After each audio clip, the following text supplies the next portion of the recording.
Welcome back to episode 63 of the Hockey Cards Gongshow podcast. My name is Josh. I'm coming here from freezing Minnesota in the Twin Cities. Where are you, Troy? It is 86 degrees where I'm at in Fort Myers, Florida.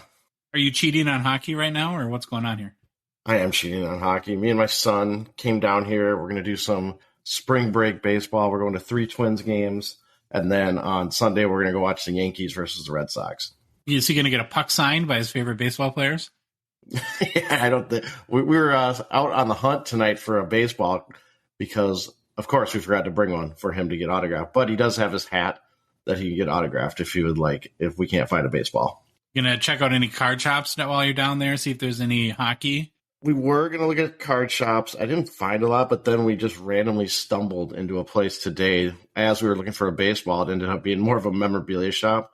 They did have a lot of cards, but only Series 1 and Series 2 for hockey. So that was pretty disappointing. Okay, yeah. A little bit vanilla there from a hockey perspective. We have a big show today. Want to get to it, but before we get started, just a quick reminder that the Hockey Cards Gongshow podcast is a Patreon podcast. That means we rely on the support of listeners like you to help us cover expenses, keep the show going, hopefully produce more and better hockey card content, and to help fund initiatives, even in a small way, to grow the hobby. Right now, you can support us by Patreon and be one of our first 99 supporters. Join our Out of 99 group for $5 a month. Get access to the Hockey Cards Gongshow Discord server. Chat with us on the regular daily. It's super easy to do, Troy. You can go to the Hockey Cards Gongshow website, hockeycardsgongshow.com, and click on the Become a Patron button. Or you can go to the Patreon website, Patreon, and search for Hockey Cards Gongshow. There's a link in the show description for whatever podcast app you're listening to us on right now, or in our link tree on social media. So in our Instagram, TikTok accounts, there's a link to Patreon there as well. Since the last show, Troy, we have 3 new members. Holy cow. I cannot believe that. I want to give them a special shout out. First, thank you very much to Shoebox Find. He's actually Troy from New Zealand. The Gong Show is going worldwide, I guess. Super cool. He runs a Facebook group for hockey card collectors in New Zealand called Hockey Cards NZ. So if you're in that part of the world, go to Facebook, join Shoebox Find's group, and help him build and grow the community of hockey card collectors there. 2 other new patrons to shout out, C-Star and Kyle S. Thank you to all 3 very much for supporting our show. All right, Troy, you ready for the game plan?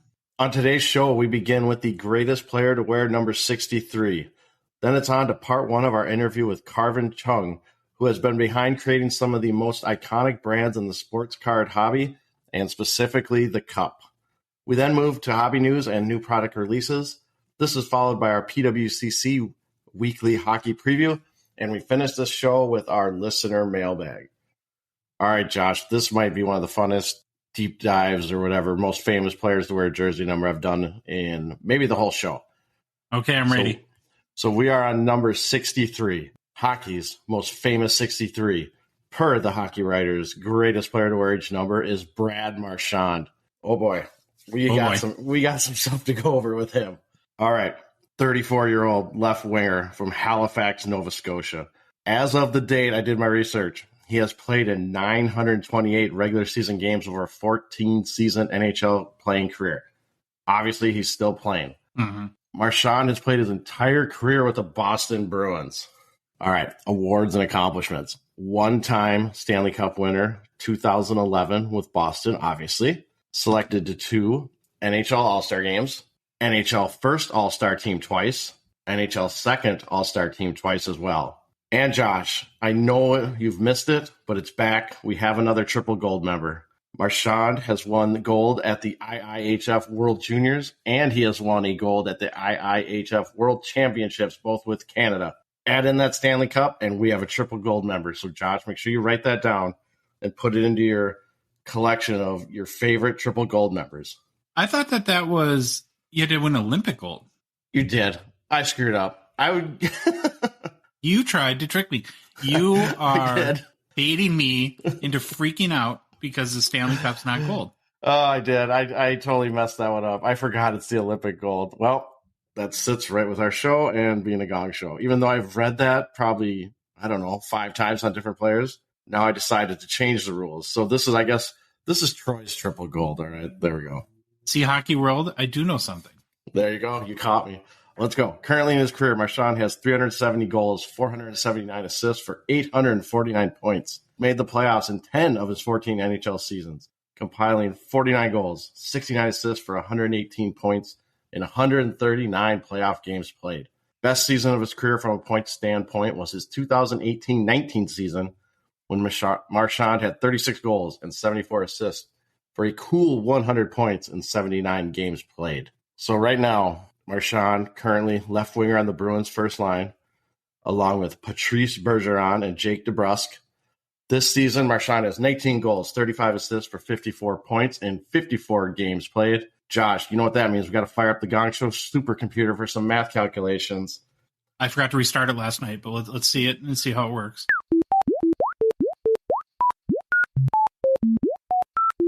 All right, supercomputer. There it is. Supercomputer says that is 1 point per game. I think I agree with the supercomputer.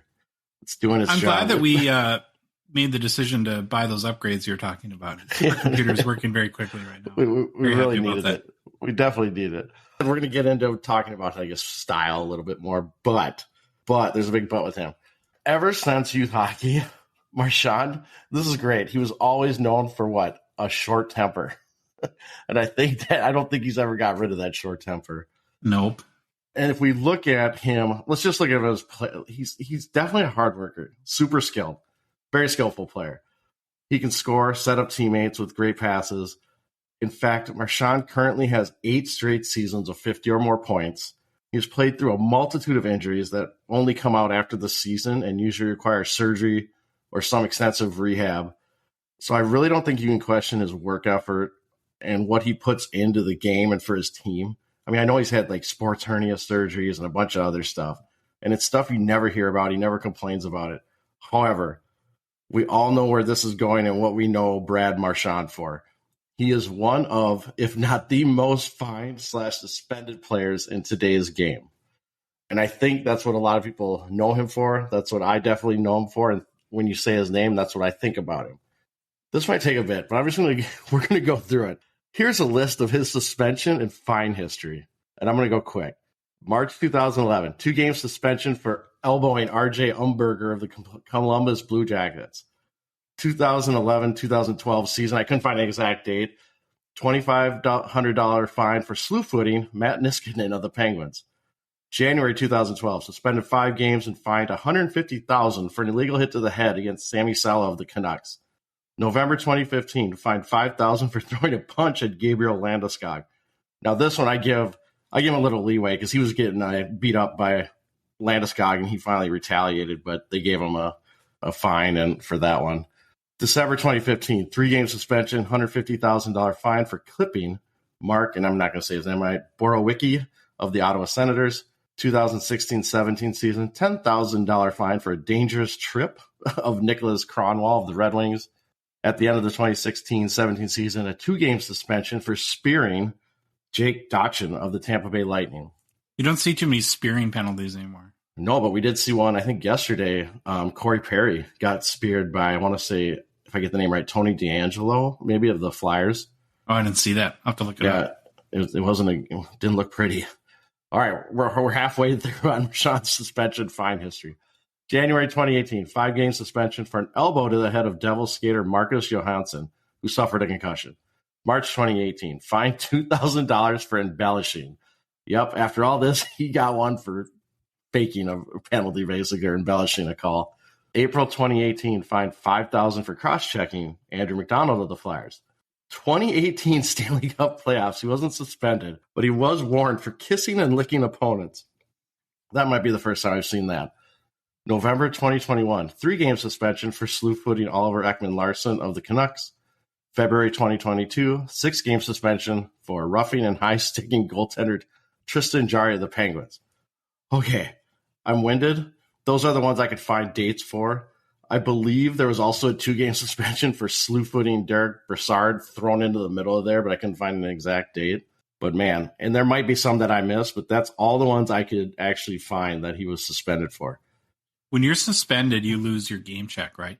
Oh, and just think, 2 of those fines were over $150,000. I mean, he's probably lost millions in salary I'm sure someone's done the math. And I gotta believe he's one of the most suspended or has lost the most salary. Besides, like, I don't know, back in the day when, what was it, McSorley that got suspended for like 20 some games, or maybe a 80 game for I can't remember if it was him that hit Donald Brassard in the head. I can't remember who that exactly was. All right. So again, Marchand, known for his suspensions. Here's how I wrap him up. I said, end of the day, he's a great player with anger management issues. And the thing is, he's not oblivious to this, and he's mentioned in multiple interviews that he sees a sports psychologist to help deal with his issues. He has even mentioned trying to get away from dirty aspects of his game. However, they always seem to pop up now and then. He's a player you love to have on your team, but hate him when he's on the other team. And he seems like one of those guys, there's just a trigger there. There's something that just, he can't stop it once that trigger goes. Do you think he's the dirtiest player in the NHL right now? Yes. Definitely by reputation, for sure. I mean, I don't know if he's, did I read a suspension for this season yet? No, not yet. I don't know. Maybe he's cleaned it up a little, but definitely with his pedigree. And you'll hear about what that question you just asked me is in Fun Facts. He is an enigma too. Like, you've kind of been saying that he's a good player. Like, usually these kind of real dirty guys they have to be scrappy or mean or have an edge to really stay in the league and have an impact. But I'm trying to think of a dirty or a comparably dirty player that was as skilled as Marchand. It's a hard list to come up with. Yeah, and just think about how many more points he could have if he wasn't suspended for so many games. It's he's definitely an enigma. All right, fun fact time. 2021-22 season, Marchand scored the first goal for the Bruins on a penalty shot. So their first goal of the season was scored on a penalty shot by Marchand. With this goal, Marchand became the third player in NHL history to score the first goal of a team season on a penalty shot. Wow. In a 2020 player poll of NHL players, I think it was 30-some%, which led by a wide margin, called Marchand the dirtiest player in the league. It's got that one going for him. His nicknames: the Pest, the Leg Sweeper, and the Little Ball of Hate. And in my research, the Little Ball of Hate, I think, was dubbed by President Barack Obama, is what it looks like. But besides those three, I've also heard him referred to as the Rat. So I don't know if that's an official one, but I've heard him been called the Rat. So his nicknames, I'm going to say the Rat's one, the Pest, the Leg Sweeper because he slew foots people, and the Little Ball of Hate, which actually is pretty funny. I think I've only ever heard him called the Rat. Yeah. So it was kind of interesting. Maybe I just totally missed it, but yeah, we'll put it in there. All right. And then I said I have to end this on a positive note. So for some more fun facts, these aren't really that fun, but he holds Bruins team records for most overtime goals in Bruins history, most shorthanded goals in Bruins history, most goals in a playoff elimination game in Bruins history, fastest postseason overtime goal in Bruins history, and the first overtime penalty shot goal in Bruins history. So there, we end with some good stuff for him. All right. I think that's the longest I've went on a player. It definitely looks like the longest on paper. All right. Rookie card, 2009, Young Guns, number 452. The PSA 10 pop count of this card is 131 with a gem rate of 38%. Looking at eBay, Terapeak, the sales are consistently in like the $600 to $675 US range. I found 5 previous ones right in that range. So it gives you a pretty good idea of the comp. Here's the funny thing. The BGS 9.5 has a pop count of 202. Gem rate is almost double, 74%. Go figure. Comp on that one was $420 US dollars. And that was, I found an eBay sale in Terapeak from January of this year. But again, that gives you kind of the range on his rookie card. But I thought it was funny that the gem rates were so wildly disparate between those two. You had already alluded to the fact that he's the type of guy that you love when he's on your team, not so much when he's not on your team. So I'm guessing he's mainly collected by Bruins fans. Yeah, I mean, he's got good things going for him. Bruins, Original Six, great fan base, bigger market. Great job, Troy. That was a heck of a deep dive into the greatest number 63, Brad Marchand, to wear the jersey number in honor of episode 63. Want to make a quick mention for Slab Sharks. The Slab Sharks weekly eBay auction ends tonight, which is Thursday night as the day of release of this episode of our show. All their weekly auctions end every Thursday night, so you can check them out on eBay by searching Slab Sharks, or go to slabsharks.com and there's a link to their auction right on their homepage. Like I always try, there's some complete bangers in this week's auction that, like I said, ends tonight, the day the podcast released. They've got a ton of 2020 the cup cards in there in the last few weeks, really, and this week is no different. There's an amazing Gretzky NHL Glory Shield auto out of 10, Kaprizov RPA out of 12, the Sweet Patch, an Ottinger RPA out of 24, a true Sorokin Cup RPA out of 99, and tons of other hockey cards as well.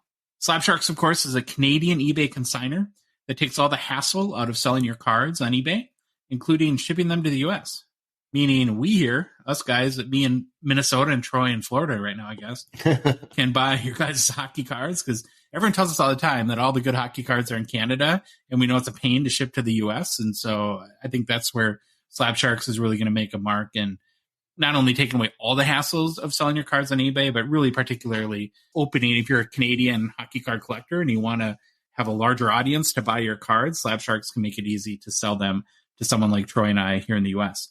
For more information on consigning, go to slabsharks.com or check out their Instagram as well. Okay, Troy, what was it now? Last weekend? Yeah. We had the amazing opportunity to talk with Karvin Cheung. If you're not aware of who Karvin is, he has built or created some of the most iconic sports card sets that there are. And during his time at Upper Deck is known as the architect and largely credited for creating such brands like Exquisite Collection, which we talk about frequently, the Cup, of course. So Karvin's the guy that created it. And we wanted to chat with him about primarily Exquisite and the Cup and kind of what was going on at the time at Upper Deck, what the landscape was in the sports card world, where hockey fit into it, and what his approach was really to creating higher end sets for hockey, because there really wasn't these types of sets before. This conversation, Troy, as you know, got a little lengthy, right? And so we're going to try a little experiment here.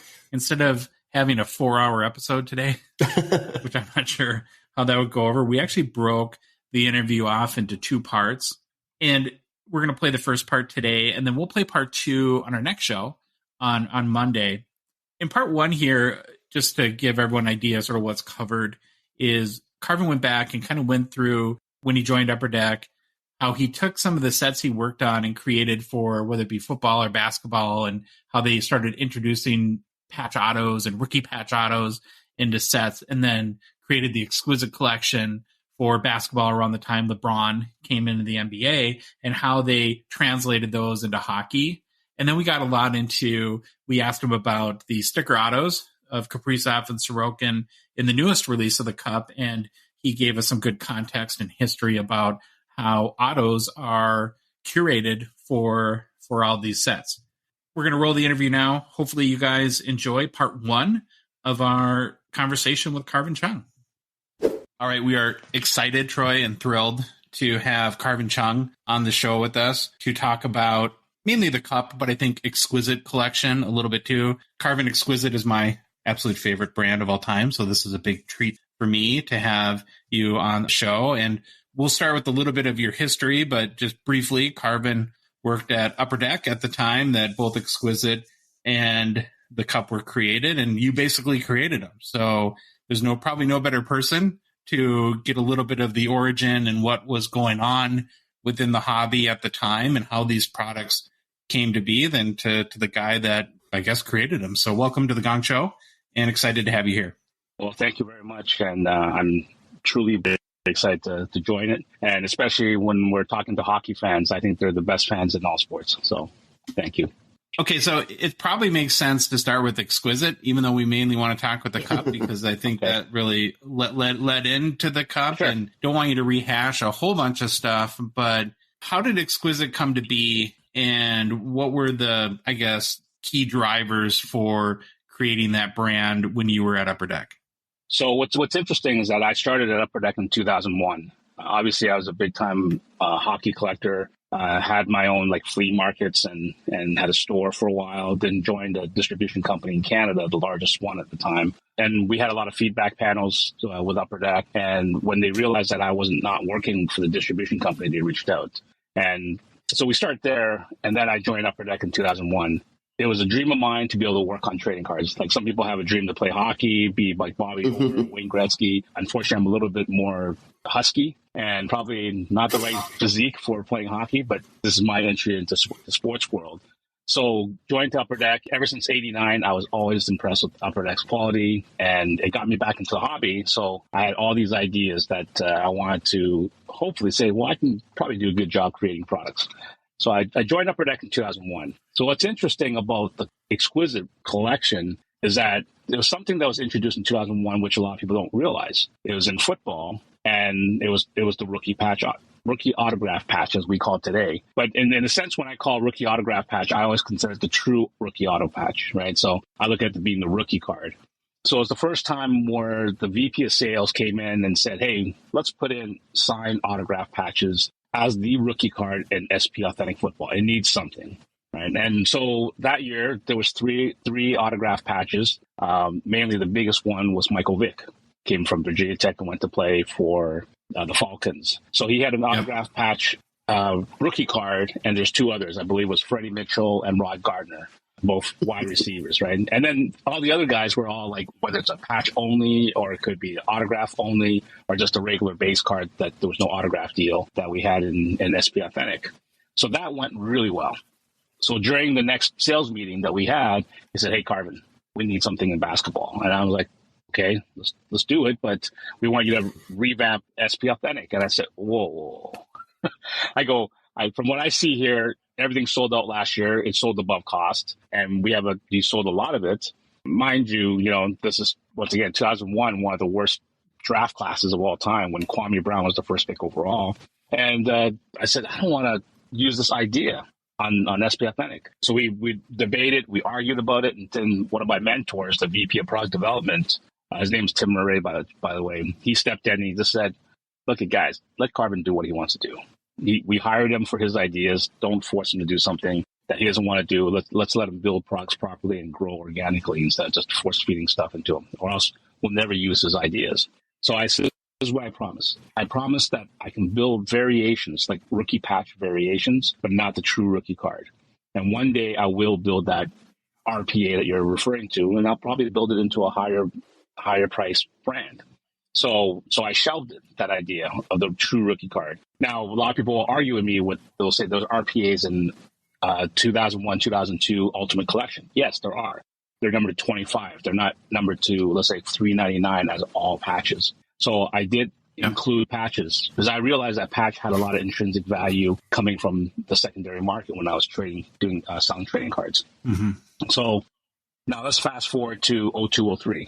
That was the Yao Ming, Jay Williams year. A lot of excitement. Basketball was now starting to see an increase in sales and uptick after the bad 01-02 class. And I saw this Sports Illustrated cover. I said, oh, man, the chosen one. What a name, right? And I was like, so I started reading up on LeBron James and watched some of his highlights when he played against Oak Hill. And then all of a sudden, he's on national TV. This was the first time that high school basketball was on national TV via ESPN. And that's why, like, the song Eminem, Lose Yourself, is ingrained, because that was their rally song in the beginning, the pregame song they had, right? So I was just like, man, okay, we're going all in for LeBron James. And of course, I had to strategically work with our legal counsel how to acquire LeBron and Carmelo, Chris Bosh, D Wade. I won't go into all the details that we talked about, in terms of other players, but sure. But the main guys. So when it came to 03-04, I built my products the same way that I usually build them, right? And I said, man, if there's any time to strike with a high-end product right now, it's this year. Like, what year? Yep. What year is to introduce the best card in a long time and to get easy acceptance in the hobby for a high price point product? But the LeBron year. There's so much hype with this kid. So at that point, I said, okay, I'm going to start thinking about it. Now, I worked on this project for months at a time, and just racking my brains. I started off at $3,000 a box, down to $2,000. I was going to throw like a UDA, like a high-end UDA piece, or a guaranteed game-used item in every box, an actual item. So it could be a pair of shorts, it could be a warm-up, it could be a jacket. However, I realized that if I did that, I would use up all my game-used Jordan stuff and I have nothing left to build products with, right? Yeah. So, and I'm sure that people getting a Quentin Richardson Q-tip warm-up jersey, they're not going to be happy, or warm-up jacket, they're not going to be happy, right? Yeah. So I was just like, at $3,000, I can't deliver the value if I give something that massive in terms of a hit. And once again, I'm using up all our inventory of all the good stuff, and I have nothing left to build with. So I can't do that to the company, right? So at that point, I said, okay, let's downgrade. And then I got to the magical price point of $500 a box for Exquisite. Now, what's interesting about Exquisite is that that's not even the original name for Exquisite. I hated this name for many years. Okay, the original name was actually supposed to be UD Black. And I actually had marketing ideas where we would, back then it was the Beckett ad. I wanted Upper Deck to take a big page in the Beckett, and it was just to be all black with an Upper Deck logo. And I wanted a black Upper Deck logo because back in 2002 and 2003, there was a show called Who Wants to Be a Millionaire, and Regis Philbus was always wearing a black shirt with a black tie. So the black on black, right? Yeah. So black is also my favorite color. Like I said, I'm a little bit husky, so when I wear black, it kind of makes me a little bit more lean. So I just said, okay, I like. Been there. Yeah, exactly. So I just like the color black, and I just, there's more mystique with the color black than any other color, I feel. So with that being said, the VP of sales, I presented to him, and he goes, I don't like the name. I'm like, come on, dude. It's a color. He goes, I don't like the name. I don't want it. And maybe today, if it was released today, maybe someone will complain about it. I don't know if they would or not, but I mean, back then, I didn't think there was any issues, but he just was very adamant about removing the name. So it gave me 2 days to really come up with this whole idea. Now, what's also interesting about Exquisite is that there are so many elements of Exquisite that don't even exist in the final product. But the reason why I had the name Exquisite is that I envisioned the packaging to be a plexiglass box with a pillow top holding the pack. And in that sense, it was like a jewelry box. And I figured if that's what it is, then Exquisite makes sense for an adjective for jewelry. But I also felt that Exquisite wasn't a name that I just felt that was going to be like more hobby centric. So I was a little bit upset about the fact that there was no, more of a different type of name that I felt that was more masculine, I guess, in a sense. I love the name, and I've worked in marketing for a long time. It's multiple syllables, which is always, when it doesn't roll off the tongue, it's a little bit complicated to spell until you know it. So there are some disadvantages. But the big question I have in relation to UD Black versus Exquisite is, I would assume, and you can tell me if I'm wrong, that the name really in a lot of ways kind of dictates the design of the set, right? Is that you kind of want everything thematically to fit in. And so when you had this whole concept around UD Black, and then now it has to change to Exquisite, did that change your whole thinking and how you were going to design the cards, or was there not time for that? No, we didn't. Like, first off, it was just the presenting of the idea first, right? So it was more the idea. Yeah, it was the idea and getting buy-off before I started really talk about designs with the design team. Now, once again, I create the brands and I do all the P&Ls. I do what kind of foil to use and what kind of look I'm looking for, but we still work with graphic designers, right?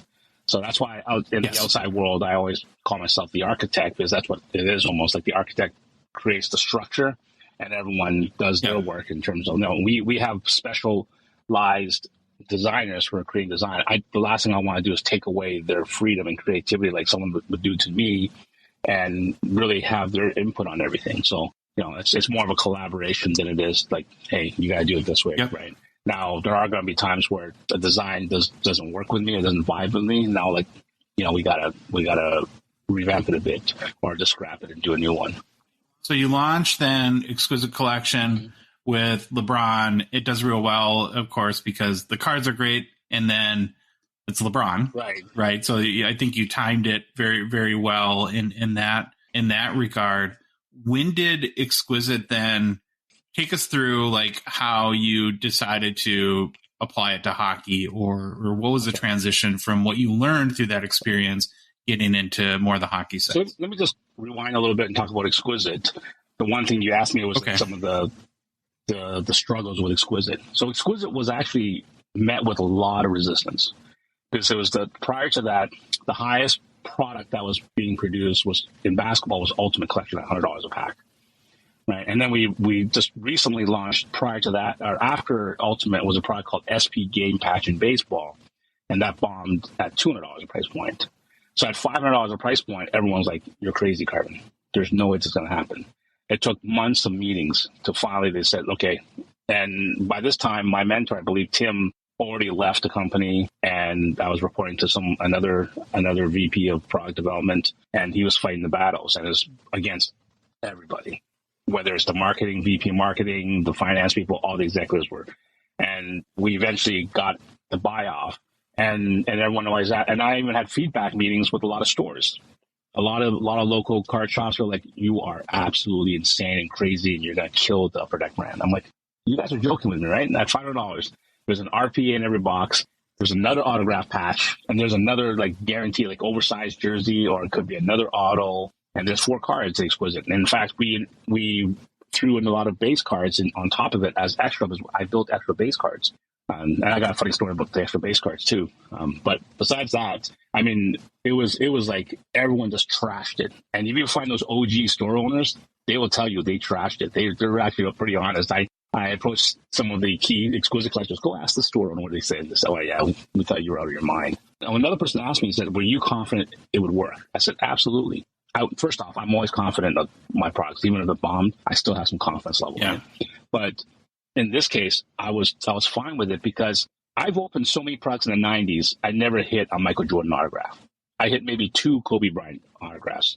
And this is when Kobe wasn't such a big deal. So I said, here's a product everyone's signing to 100, including Michael Jordan. So you have an equal shot at getting Michael Jordan as anybody else, right? And that makes it really... The selling point is that everyone can easily hit Michael Jordan autographs. They can hit Kobe autographs, Magic, Bird, along with the Gilbert Arenas, or I don't know who else is in that set, like Udonis Haslem or whatever the case is, right? Yeah. And it comes down to it, having an equal shot makes it interesting. Yes, some of these are case hits and some of these are box hits, and they're truly not equal, but the numbering is equal, right? Out of the pool, they're still almost the same percentage. And that's why I love that about Exquisite, is that everyone is willing to buy it at the high price. But believe it or not, your entry to a Michael Jordan autograph is cheaper than it is buying boxes of Upper Deck or Diamond or anything else, or even Ultimate Collection. So that's why it was. Gotcha. I was confident that was going to work. So that's and so I'm assuming too what's implied in all of this is that where everyone maybe feedback comes from is that at a $500 price point, I assume that from an expense of cost of making the set, that it was a pretty big risk to Upper Deck, right? Because if you're going to charge $500, it's probably a very expensive set to make. And if it hasn't been something like at this level, hadn't been tried before, people tend to be a little adverse to risk. So, and it was the first time that the base card was so thick, because it was 120 point, which is patch thickness. So we created the first ever thick base card, but we went all out. Like at the end of the day, I gave a lot of freedom to the designers to say, "Hey, you can use any foil you want," right? I want rainbow foil on a lot of the cards because I love rainbow foil, and I want to use black edges on everything. So when I'm building a product or creating product, I hate to say this, I'm not creating it with a box around me. I'm not going to create it with conditions saying you can't do this, you can't do that, you can't do that. I just want the best looking card. And when I'm armed with that, I feel that we can create the best looking card. But yeah, it might not grade the best. It might be condition sensitive, right? So one of the few things that you'll notice in Exquisite has black edges. That was a no-no in the hobby at that time. It was a no-no to use rainbow foil because rainbow foil costs 4x of what regular gold foil costs. And all the designers would tell me, and even the VP of design or creative was telling me, "You can't tell it's rainbow." I go, "Dude, I used open boxes." And as soon as I saw the rainbow foil, I noticed it. Even how tiny it is, I noticed it. So if I am the demographic that I'm trying to build products for, and I notice it right away, I'm sure collectors will be the same way. That's why I always did. Like I always reference a time when I was opening boxes of cards and realizing I got something big. Now you'll see the edge; it's black, and you're like, "Okay, this is something big. It could be a 101 or a 1 out of 10." Like you open like Bowman Chrome or something like that, or OPG Platinum. You see a different color, and you do the slow roll, right? You automatically want to tease yourself, just like whether you're playing Caribbean stud poker or Texas Hold'em. You like doing the slow roll, right? Sure, 99 of the 100 players is going to be a letdown. But you have a chance, right? You have a chance to hit that big card. Oh, yeah. It's a Gretzky, a Kaprizov, or a Crosby, or a McDavid. You have those shots. And once again, that is the excitement. That's the rush that we as collectors have when we open boxes of cards. And same thing with Cup. Like I'm sure everyone that opens Cup, you don't just spread the cards out immediately.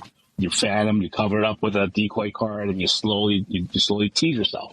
And you watch it on online breaks, you watch it everywhere now. There's reference to it. And at that time, I felt that if you do a black bordered or a gold bordered, it gets that excitement going. It gets the adrenaline pumping, and It's all psychological. Because when you have those type of teas, it's actually more fun to open a product.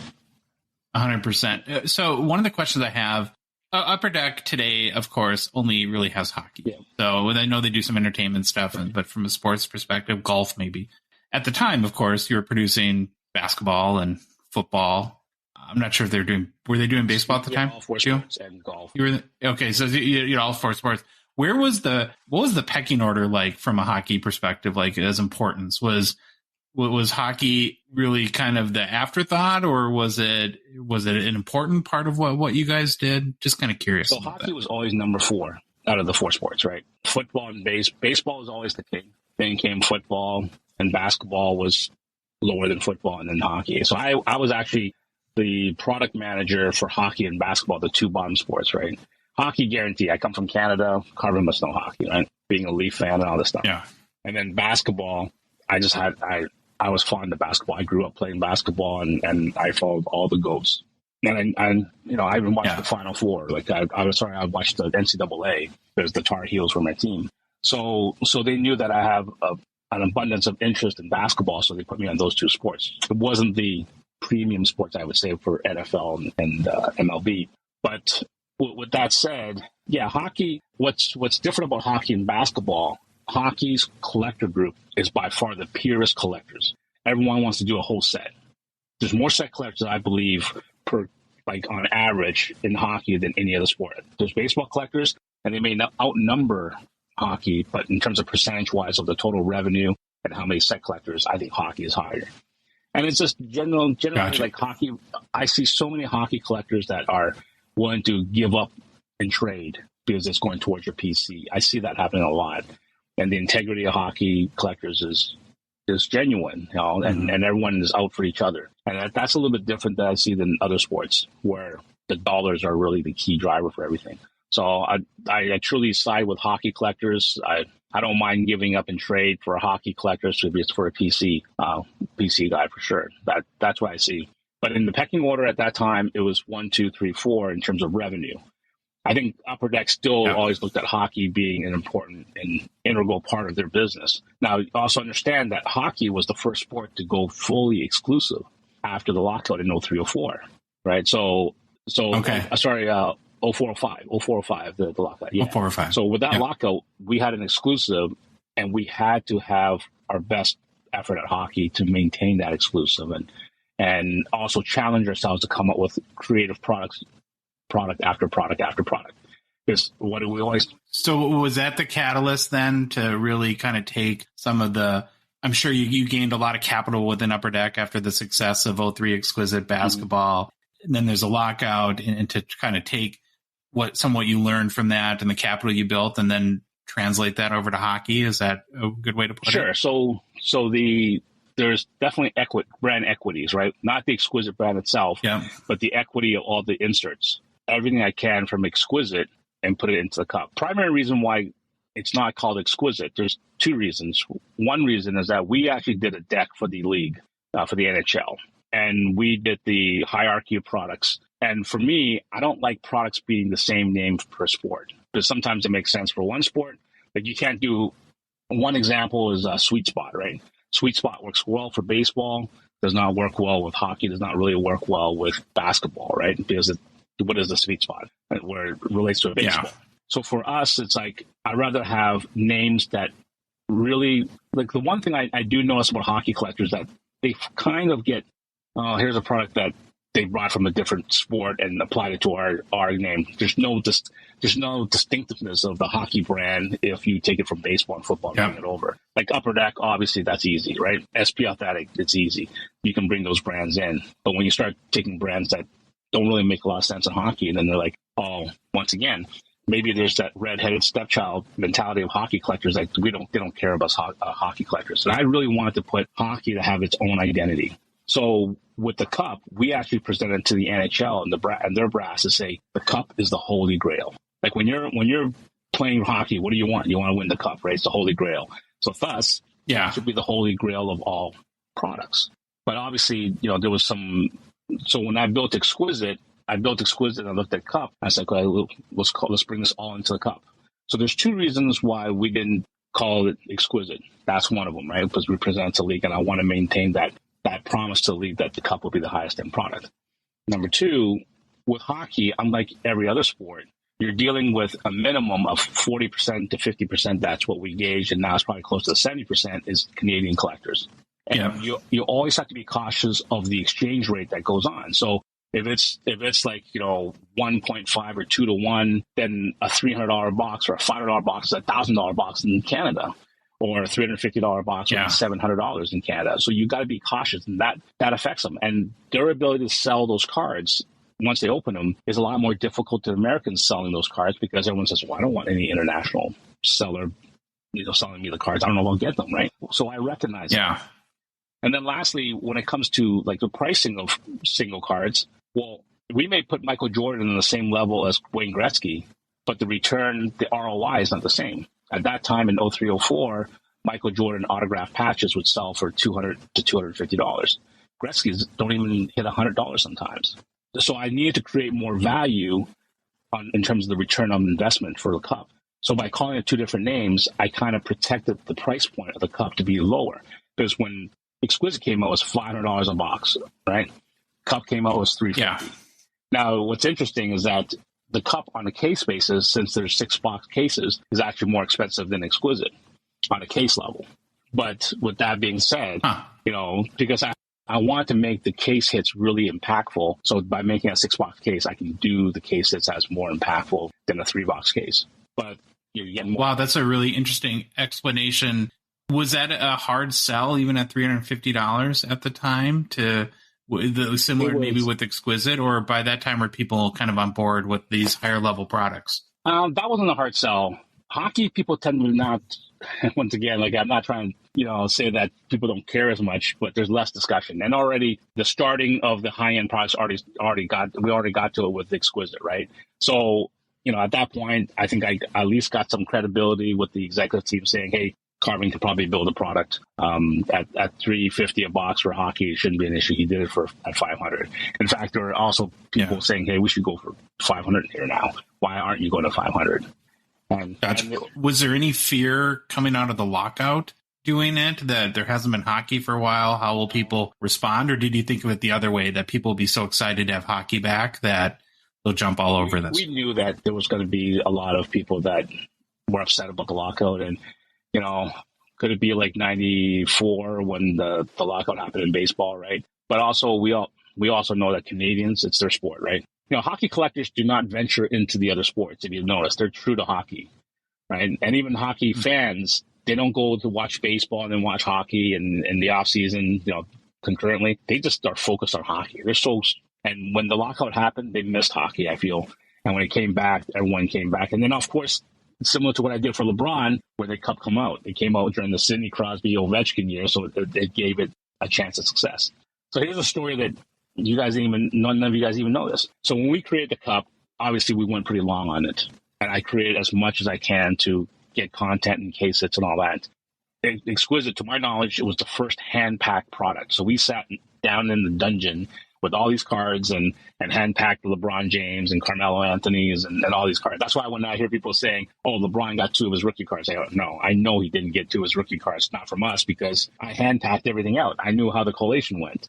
Same thing with hockey, even though at $350, and there's a lot more cards now at $350, and there's more cards per tin in hockey, we were hand-packing it. So after about a day of hand-packing, we were like, man, these hits aren't good enough.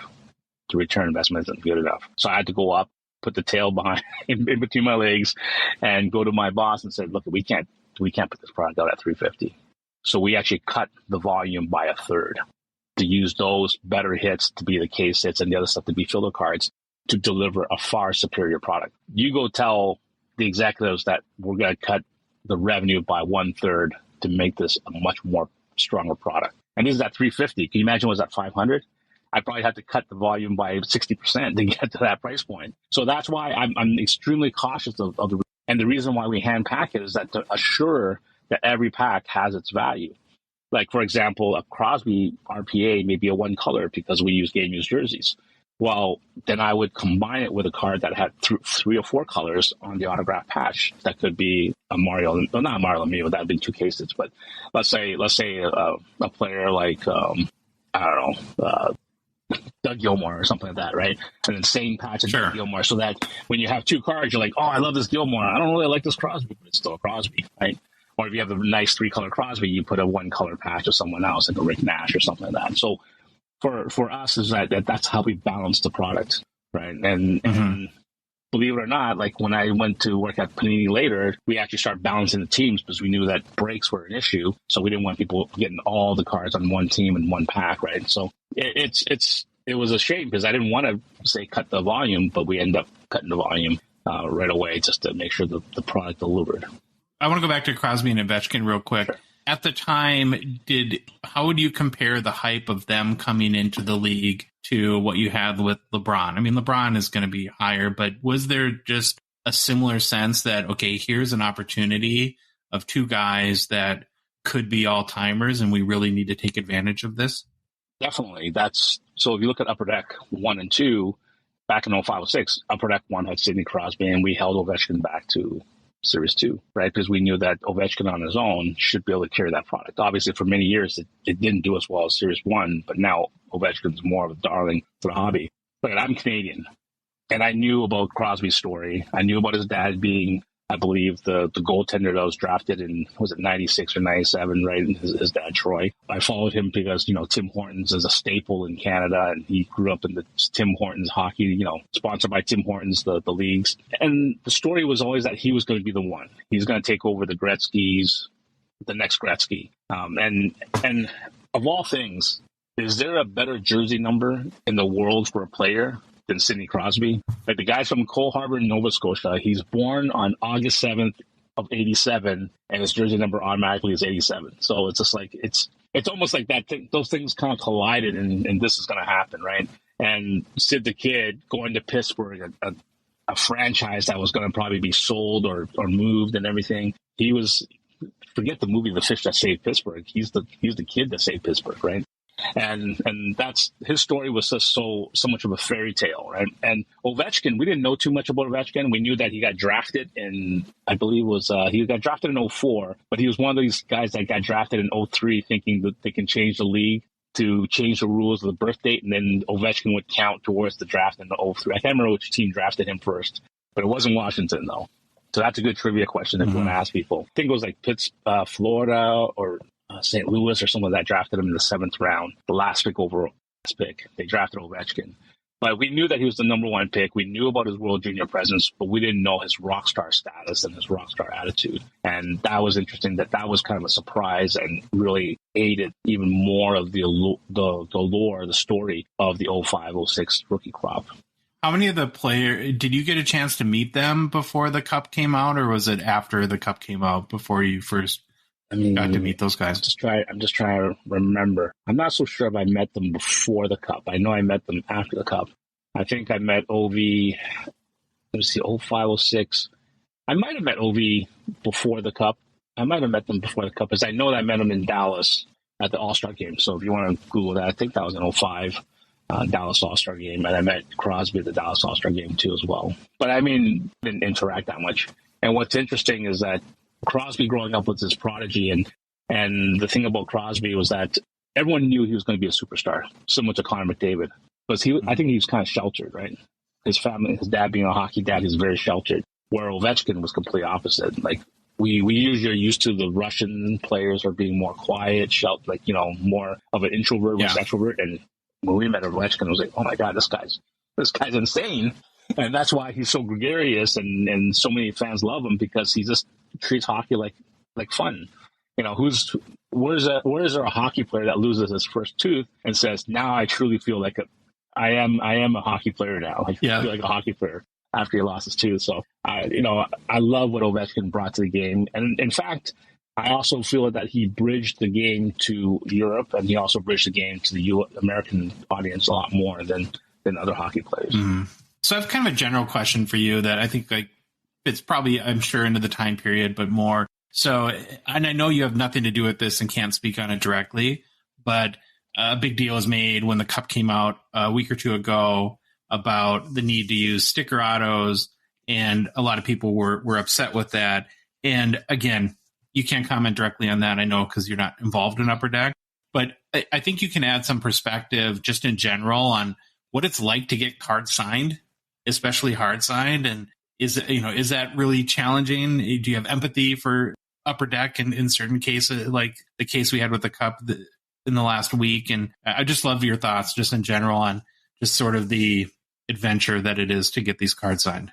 Let me explain the process in my mind, right? I would say that I work in organized chaos, right? I graduate in science, and I believe in the law of entropy and all this, and how everything's kind of weird out there in the world, like molecules bumping into each other. Nothing's organized. But with that said, my mindset is always like, I have this mindset where I want everything to fit properly. So growing up in the 70s and seeing trading cards in the 80s, I really feel that I got to have cards a certain way. Despite people putting into slabs and all this, I honestly don't even have many graded cards. I like it kind of raw because I still feel like I want to put these cards in a 9-pocket sheet. I don't like horizontal cards because I don't want to turn my binder sideways, right? So one of the things that I always demand of the rookie cards, the true rookie cards of the Cup or Exquisite, I want it to be vertical. Because that mindset, like, it fits perfectly in a slab, it fits perfectly in a top loader, it fits perfectly. I don't have to turn it. Like, no matter when I do a horizontal card into a top loader, somehow I don't know if I got it the right way. I get it a certain way left to right, and the number's on the bottom. And I was like, oh my God, I put it on the wrong way, but it doesn't fit the other way because I'm going left to right. So it's really conflicting, right? And being a collector, you always want things that fit properly. Like, all my cards are vertical in a shoebox, I can see them. But if it's horizontal, it's like, oh, it's different now. So for me, when the idea stickers, now Upper Deck wasn't the first to come up with the whole sticker idea, or what we call Scotch tape back in the day. I believe it was the playoff team that did it for Classics. They had the holographic sticker first, and they crimped it with the playoff logo. And people were like, hey, this is a great idea. I'm like, no, it's not. I absolutely hate this idea. And they're like, no, this is a way of efficiencies and execution and all this. I go, I get it. To me, it's a distraction. Now, there are ways that Upper Deck, even in fact, the first ever product that I ever worked on. So the first product that I created was in each sport. It was 2001, 2002 Sweet Shot basketball. And then I did SP Game Used 0102, the second version of SP Game Used, right? And then that SP Game Used I thought it was one of the funnest products to break back in the day. But the first ever product I created was this bonus pack because Michael Jordan announced his return back to basketball. And it was called MJ's Back.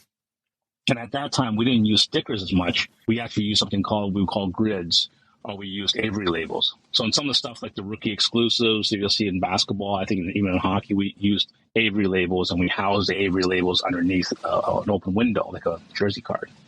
Oh, gotcha. Right. And then in like Sweet Shot, we actually did the dimpled basketball paper, and we had them sign on the dimpled basketball player paper. And basically, to get one big sheet, like a big giant sheet of multiple, there will be like directions of sign within this given lines, and we cut those out and we put it underneath the card and show it like a jersey card.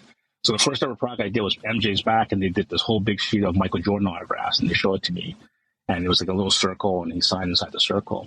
So you'll see some of those cards once in a while. They'll pop up on eBay or pop up in the obviously the auction houses. And that was my first ever set.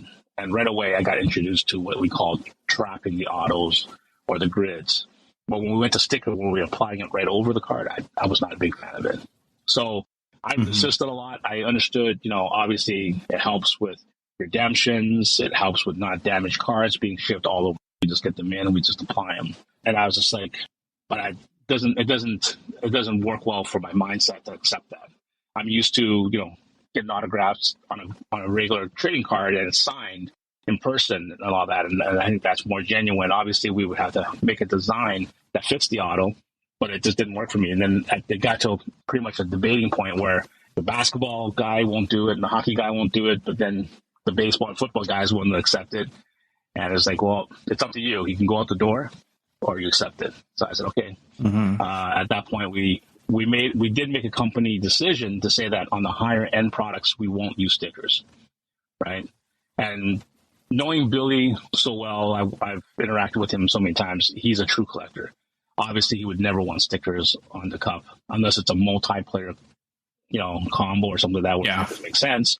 He would never want that. He wanted to protect that brand equity. But obviously, there's given reasons why, whether they can get more autographs or whether they knew it was going to be a redemption. And we've had redemptions in the past, like Julio Jones was one of them. Tarasenko was another one, where it went through multiple years before it was even signed. So I think, it's either that or Cup's not going to happen. Then what choice do you have? You gotta just say, okay, well, we're going to put stickers in. And unfortunately for the product development team, because we have such a good relationship with the collectors, we're always one to get lashed back at, right? We're the ones taking the heat, even though we didn't want to do it. I'll give you one better story on this. So there's in 05-06 Cup hockey, there was something called limited logos, just like Exquisite. Yep. These limited logos had kind of like a odd type rectangle in the middle, and it had this wooden frame around it. I wasn't enthralled with the design of that card, to be honest. It's wood based, maybe like a plaque or something like that. And we were in a meeting, and on majority of all the high end products in Upper Deck, we don't put UV on the cards. UV actually protects the condition of the cards. But what we found was that there are times when the UV happens, the autograph will bubble. So how this UV works is that it's called a signable UV and a regular UV. Autographs, if you try to autograph an Upper Deck card right now, you would never be able to autograph. It'll always bubble because the UV is a protective layer. But in the sense of the signable UV, it's less dense of a UV, and so it shouldn't bubble. However, there are times where the explanation that was given to us was that, they didn't wash down the wells.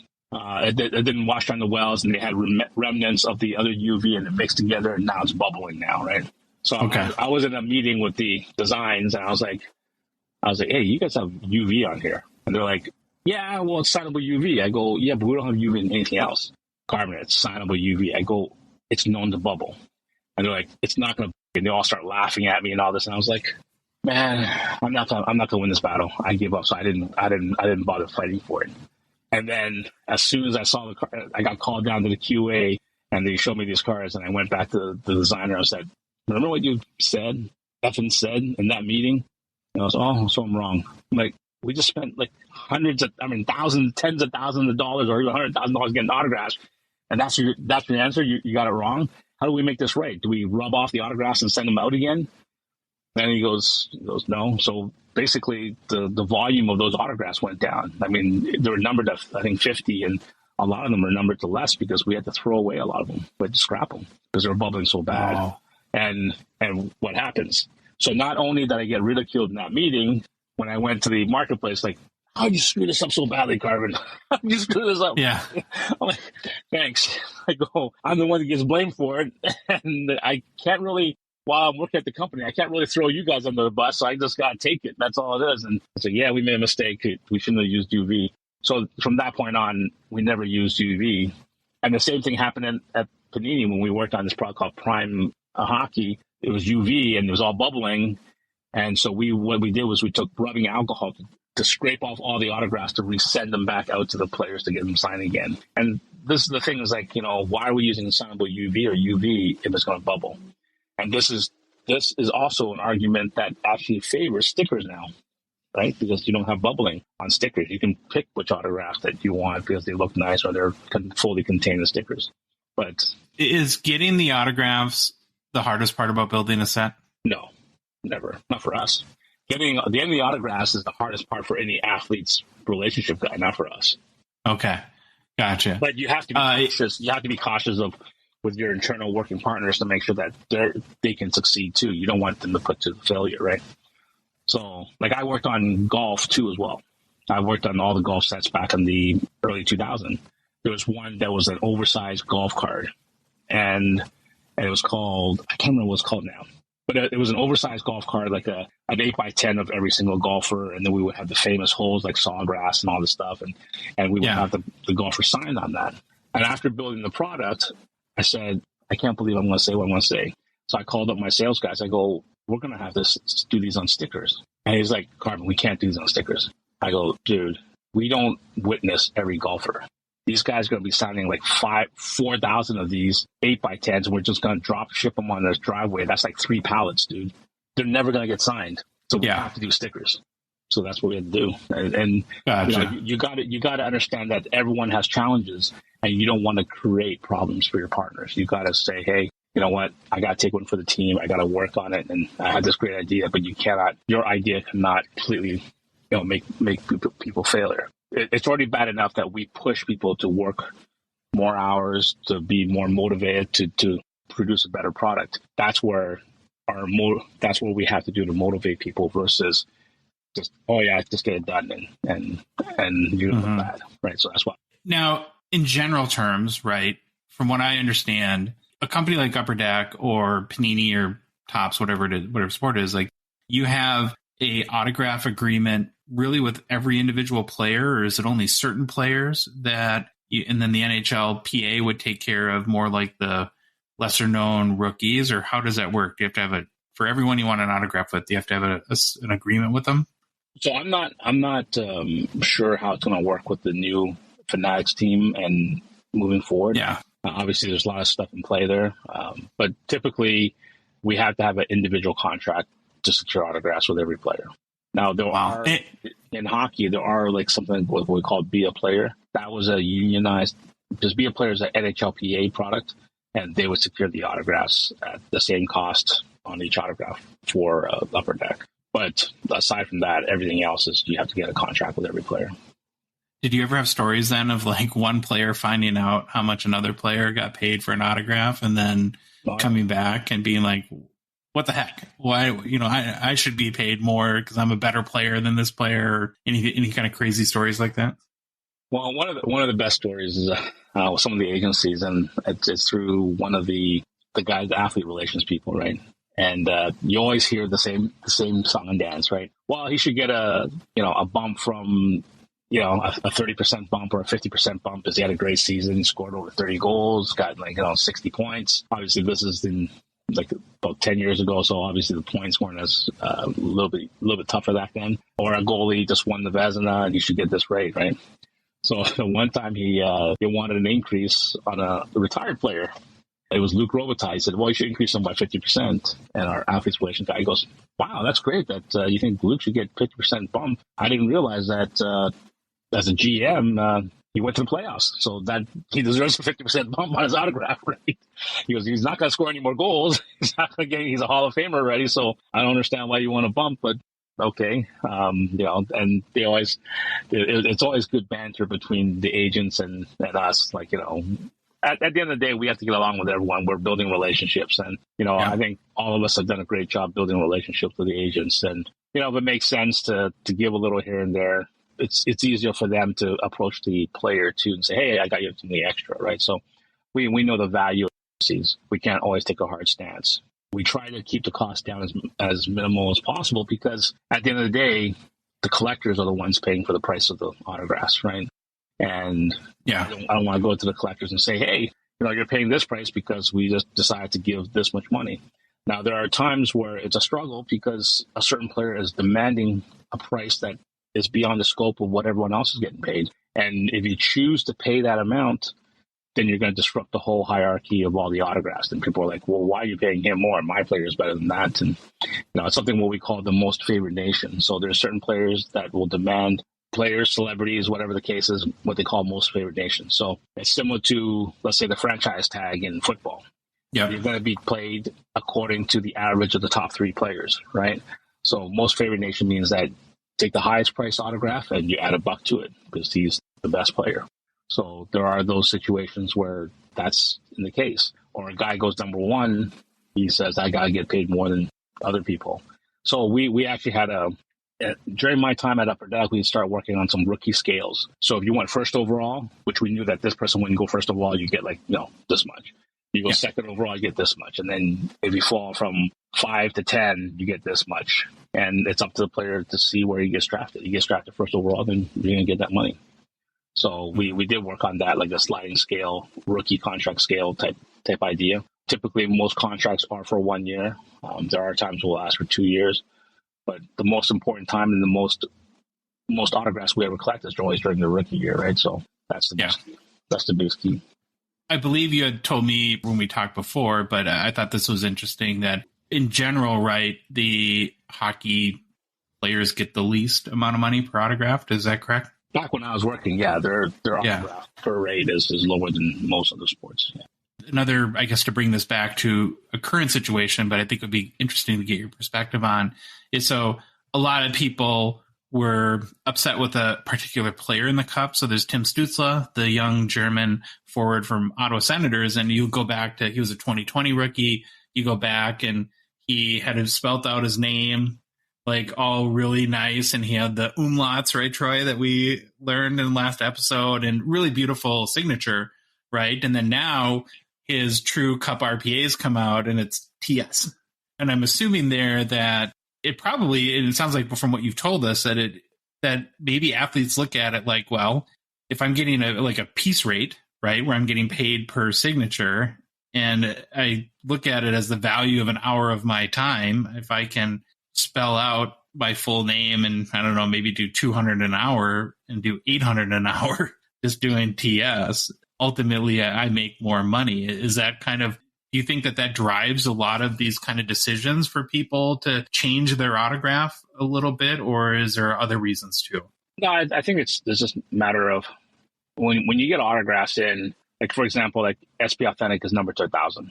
And Cup is, even though Cup is out of 99, it's 99 of that. It's 99 of the autograph materials. It's limited logos. And it's a thick card, right? So when you get stuff shipped into your house, if you're getting like a box and there's like 10 800 count boxes and it's heavy as hell, even though it's thick cards, you're like, oh my God, I got to get through this. Like, and I can see, like, even for myself.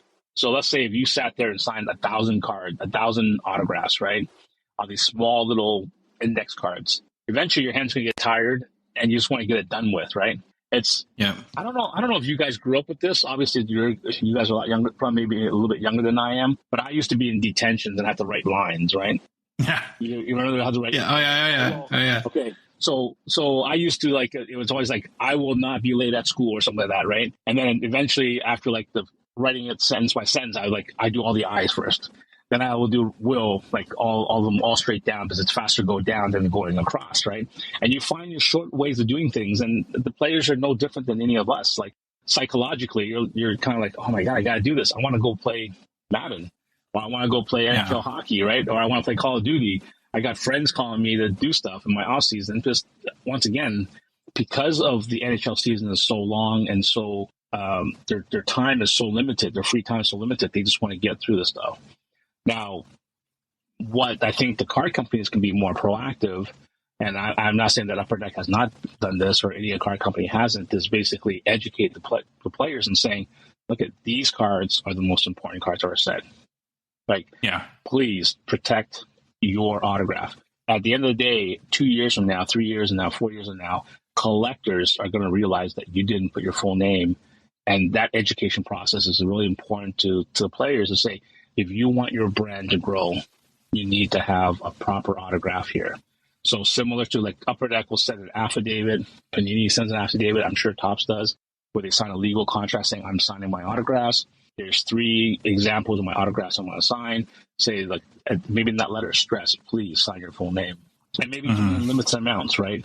So you protect the RPA versus the limited logo, or protect the RPA versus the rookie autograph patch or something like that. The other one, the 1 out of 99 for all the players, right? And that way you say, look, I'll compromise. Let's do this one for these ones, the most important cards, and the shields and all that stuff. And then on these ones, go ahead and use this format. It's almost like you're kind of like giving in as a product creator or a product development or the athlete relations guy. But if you want to protect the beauty of the artwork of their signature on the RPA, then maybe you say, look, maybe you take the short form on this one. And maybe the Cup has better autographs than the SP Authentic rookie, right? Yeah. So those are the things that you can do. It's tough because we have to swallow our pride. Says, yeah, we'll take the the less desirable autograph on your other stuff, right? Because ideally, if it's Daryl Sittler, Bobby Clark, or Wayne Gretzky, all their autographs look the same and they look beautiful, right? So one of the things that I know that for me as a collector, I collect Sidney Crosby more than Ovechkin is because I love Sidney's autograph. Yeah. I'm not a huge fan of the Ovechkin autograph. Sorry, Ovi, but your autograph isn't as desirable to me, and that affects it. Like, people are calling cards as art. That's great, but an autograph can accentuate the art or kind of take away from the art. And I feel that, I want to collect things that accentuate the art if that was the case. But at the end of the day, the patch and the auto is the subject of that art. Mm-hmm. Yes, and the photo. Okay, last detour question, and then we'll get back to the cup. But there's another kind of current thing that just happened. So did you also do ice premieres in 2005 or Upper Deck Ice in 2005 as well? Yeah, so in 2005-06, I actually built every single hockey brand. Okay, well, good to know. So there was recently a sale of one of the Ovechkins out of 99, the ice premieres out of 99, that somebody had in person signed. What's your thought? Okay. Do you think that? And so there's a big debate that we saw on social media where I would say probably 80-20 people were really opposed to that idea, right? Mm-hmm. Where the thought was, wow, this is a really important card. Right. It wasn't intended to have an autograph. Right. And the autograph, now having an autograph sort of detracts from it. As a guy who built the card, I'm just curious as to what your thought on that is. Does that make you cringe a little bit that somebody had that signed, or are you okay with it? Okay, at the end of the day, it's their card, right? Sure. They can get Luke the card artist and draw behind Ovechkin and create a different card too, like he did with the LeBron Topps Chrome card, right? Yeah, I saw that. I don't have an issue with anybody with what they enjoy. If they think they can sell for more and they want to put an Ovechkin autograph, but obviously, and Upper Deck also does that too when we do the buybacks, right? We will buy back cards and get them to sign and tell them where to sign to be the perfect spot for an autograph. But at the end of the day, that card was never intended to have an autograph, right? Mm-hmm. And to keep it truest to its own form is not to have the autograph. So similar to anything else that is a collectible out there, whether you're collecting bottles of wine, fine art, cars, like older cars, people want original parts. They want it the way it was. They don't want watch links are changed or you change the interior of the watch. They want it to be original. And if you go about that way, looking at collectibles in general, everything should be the original format, right? So for me, keeping true to form, if I want an autograph of Ovechkin on a card, I can take any other card. Now, if I'm okay for myself, for my own reason for having that, that's fine. No different than people talk about patch swapping, right?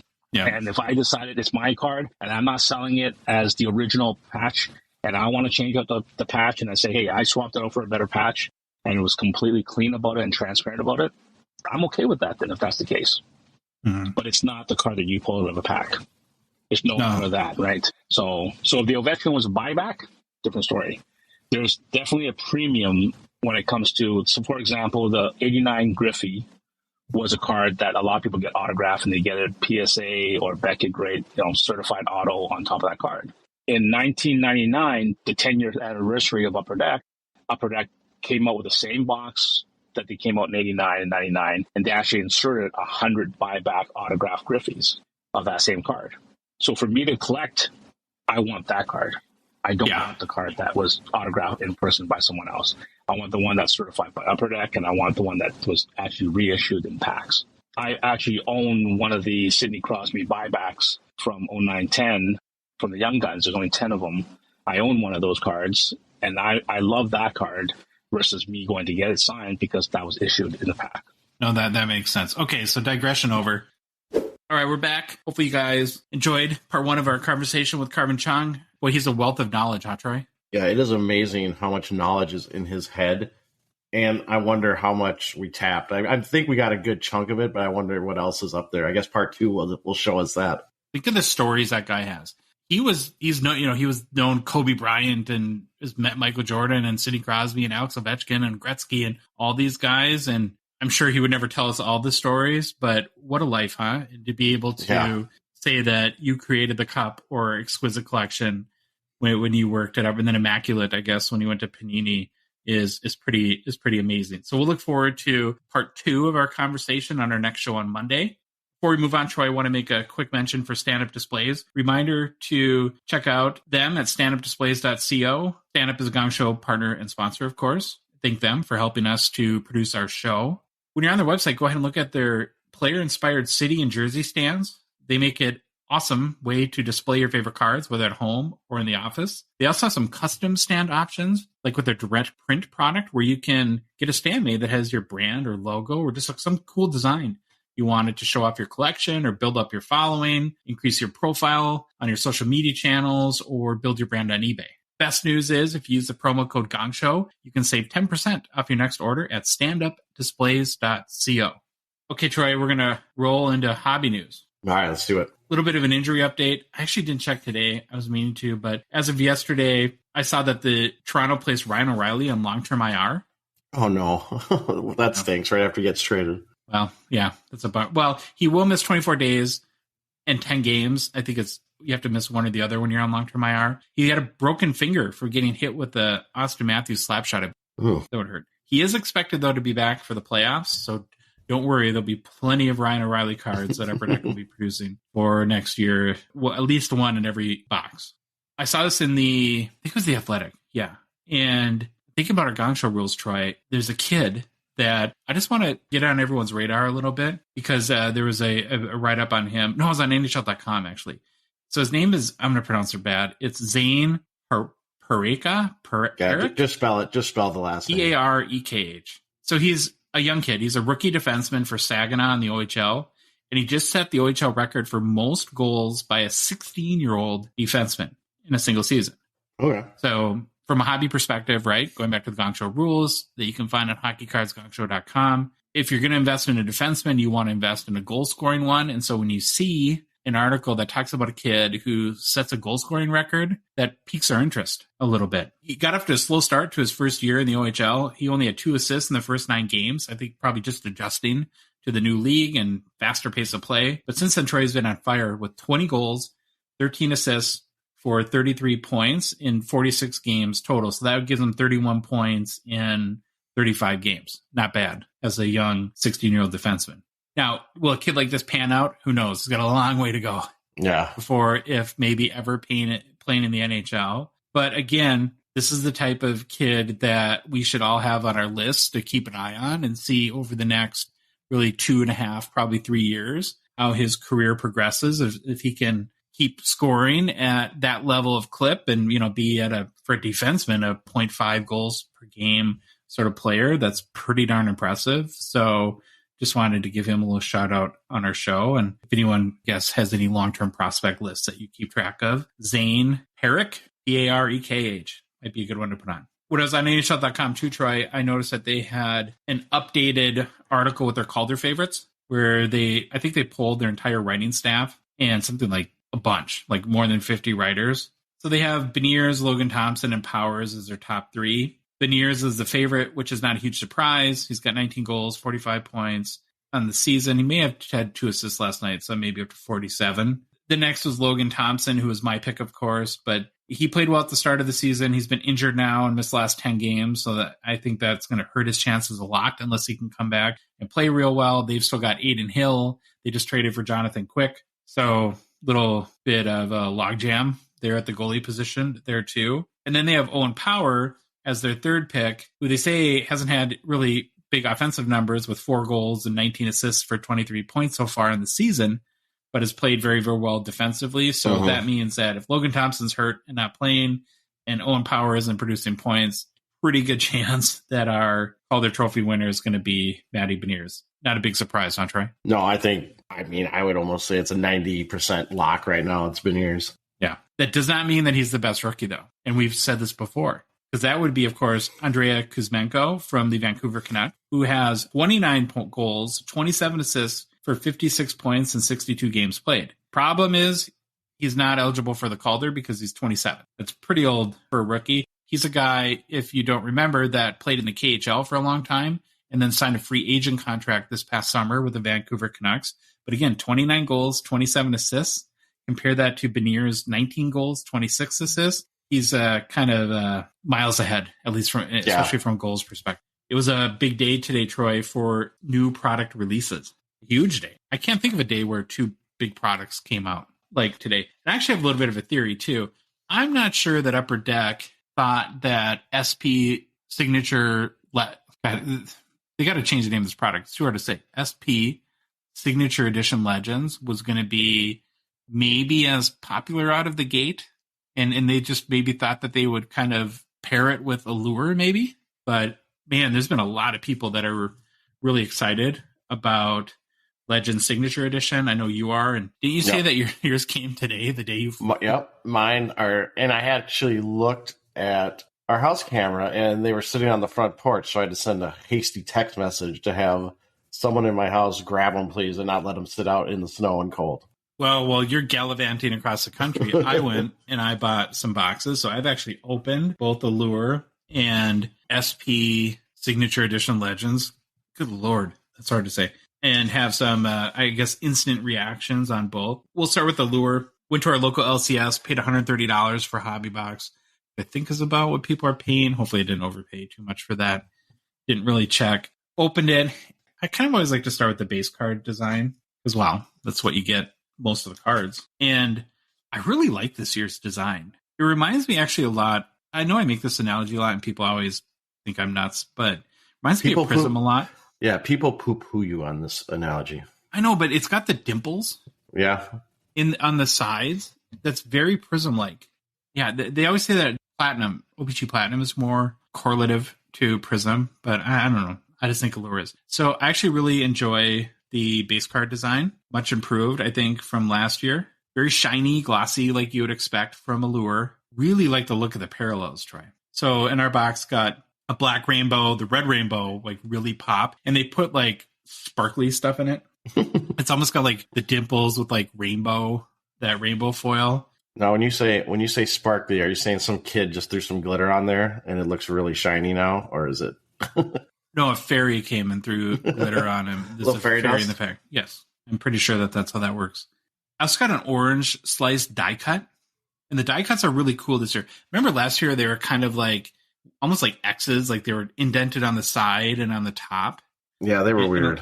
Yeah, this year's a little more subtle. They're just kind of cut out a little bit on the top. Look super nice. And then there's the fairy sparkle, the orange slice one too. So that was pretty cool. On the insert side, I got an iced out. We did. And then there's a quartz. Those look okay.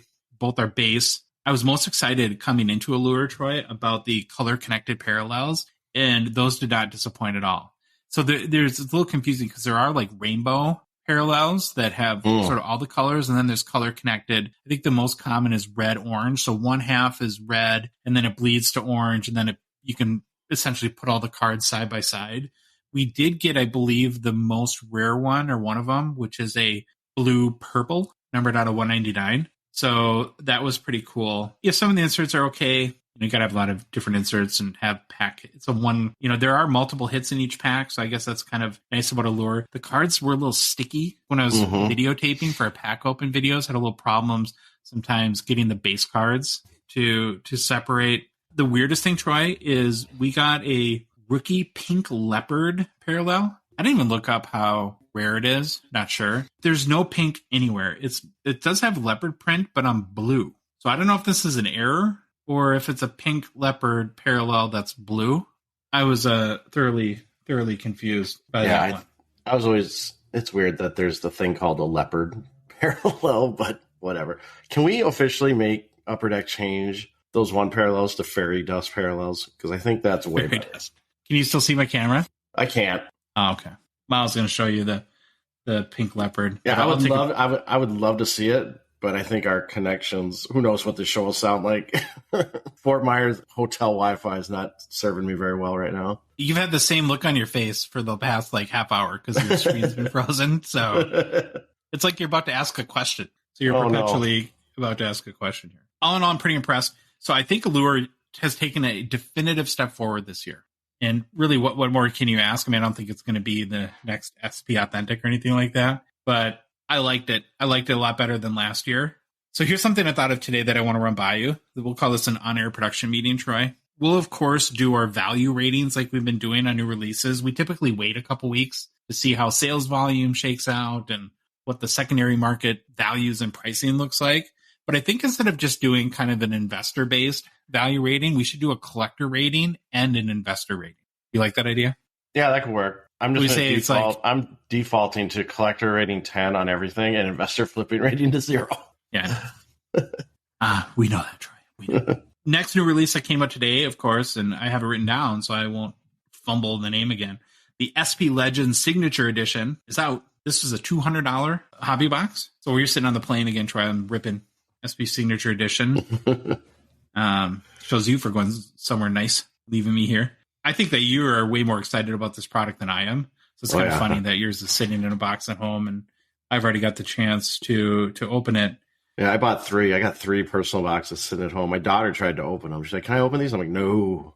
Before I get into my thoughts on SP Legends Signature Edition, we've already posted the first pack opening video to Instagram. Had to do it because right out of the gate had a huge hit in the first pack. Probably one of our biggest hits we've had in doing these for what we've been doing for like 6 months.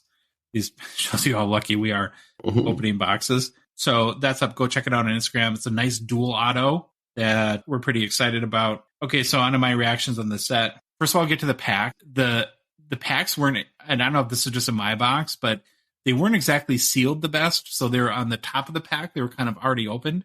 Did make it super easy to open in the videos, but yeah, it was kind of like, ugh.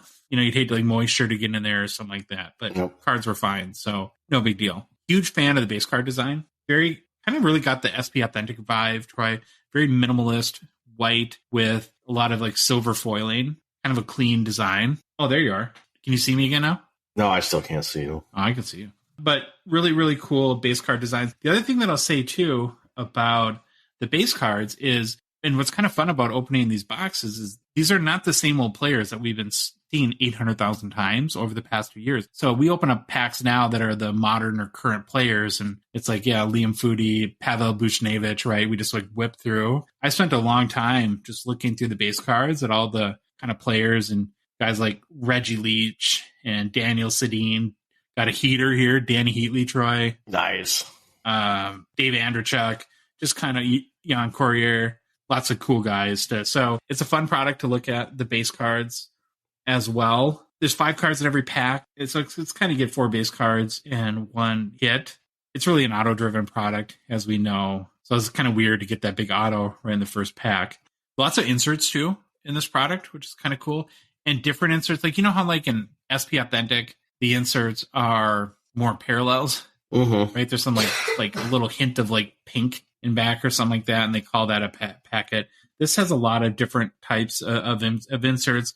Some of my favorites are, there's an evolve insert that kind of shows a player's kind of career progression within the letters of the word evolve. And I saw that there's auto parallels of that too. One of my favorites is, for anyone that's a UD Canvas fan, they have canvas cards for all the legends. So the idea is that these are players that have never been on a canvas card. There's a Decagons die cut that I think is pretty cool. Not a huge fan of. There's a couple of them. There's like Behind the Glass, which is like a coach card. Are you a coach card guy? I don't think so, but I was kind of interested to see these cards. Well, so yeah, it's funny because in theory I thought I might be a coach card guy, but then I'm opening packs, and when you see, you're looking kind of excited for that, maybe that one really good card in a pack, and then you realize it's a coach, and you're like, oh, coach. and then there's a cousin to that card. There's I think it's like Life After the Game or Life After Hockey is what it's called. So those ones I'm a little lukewarm on. I think a lot of people.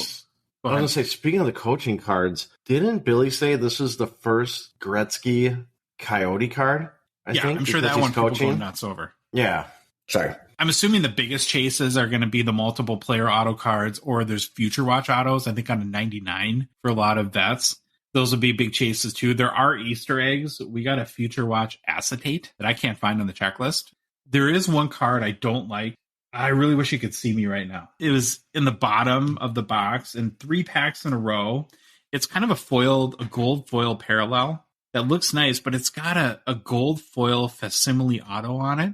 It's very MVP-ish. Yeah, very Suet script, silver script, gold script, super script. Yeah. And I think too, given it's in an auto-driven product, because the first one I saw, I'm like, oh my God, did I get a third auto? And then I'm like, wait a minute, that looks, you know how sometimes you do you kind of bend the angle of the card to try to find out, is this a real auto or facsimile?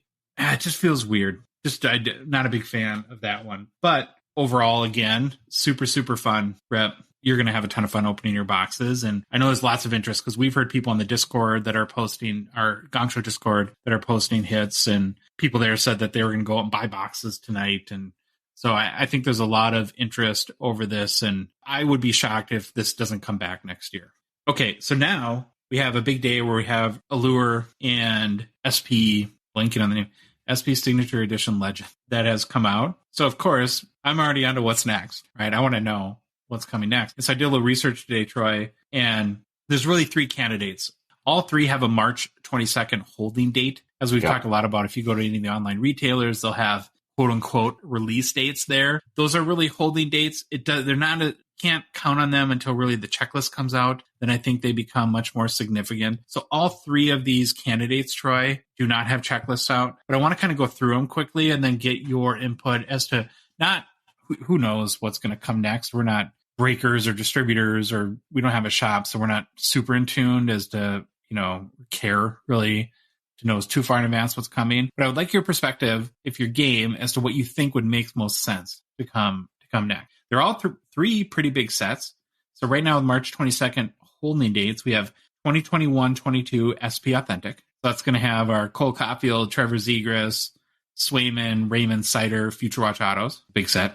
It's 2021-22 Premier. So that would be kind of the first really nice RPAs for, again, the same class of rookies, or a good, sort of the cousin or stepbrother of Premier, 2021-22 Ultimate Collection, right? Where you get really nice patches in there, nice autos too. Just in case anyone's wondering, you can buy any of them now pre-sale. I have US pricing right now. SP Authentic is like $249. That's a little cheaper than last year, isn't it? Oh yeah, that's only $299 or $329 last year.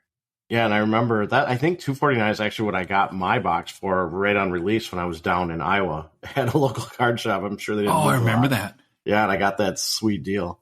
Isn't it crazy to think that we've actually been doing the show long enough where we're on the second release of some products now? I think it's sweet that we can remember stuff from a year ago, so that's what I'm proud of. Don't count on that. Then Premier is the most expensive. I believe it's $299. I had a typo on there. And then Ultimate Collection is $180. Looks like for pre-sale pricing. So we know that there's no chance that these all 3 come out on the same day. Nope. That would be ridiculous. So one of them's and it's sort of a waiting game for the checklist now. If you were Upper Deck, given the Cup just came out and OPG and now Allure and SP Signature Edition Legends, you take a breath after saying that every time. Which would you put out next? I was thinking about this. So I think I would go with this. I would go for the next release. So I'm going to say March 22nd, one of them comes out. I'm going to go Ultimate Collection. And then I'm going to say April will be Series 2. And we're going to say it's released at the Expo. May, I'll go Premier. And then June, bring out SP Authentic. So the summer, we have a huge Future Watch auto chase. That's what I would. It seemed to work well last summer. Mm-hmm. So you think that they will... I wonder if all 3 of these won't be out before May. But your plan makes sense. But I don't know how. Yeah, it'll be interesting to find out. So we'll be on the lookout for checklist. It'll either be SP Authentic, Premier, or Ultimate Collection. All right, we want to roll, Troy, into our PWCC Weekly Hockey Preview. Each week we take a look at, for their weekly auction, the interesting hockey cards that stand out to us. PWCC, of course, is a Gongshow partner and sponsor. Thank them very much. We'd like to thank them very much for supporting our show. We always break it down between vintage and modern, and then end up talking about these every Sunday night as the auction closes on our partnership with Jeremy Lee on his YouTube live show that covers the PWCC auction. So we'll kind of go back and forth here. And you took the first one, which was a vintage card, Troy. Yep. You want to go ahead and roll with that? I did. So I looked at, or the card that caught my eye was a 1911 C55 Jack Laviolette.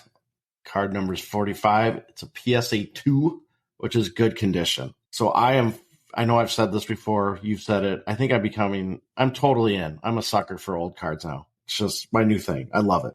And this one I saw jumped out to me immediately. The name wasn't familiar with, so I wanted to learn more about it. But then I started looking at the card, and you think about it, this card, 1911. This thing's over 100 years old, and to me, that just blows my mind. Mm-hmm. And then seeing the name, not knowing a lot about it, it's time to do some research, as we always do. So Jack Laviolette. One time, I like the name. Yeah, I love it. Rolls off the tongue Laviolette. easily. You should change your name to that. Lonnie. Change your name to Lonnie Laviolette. There you go. That really rolls off. That'd be a good podcaster name.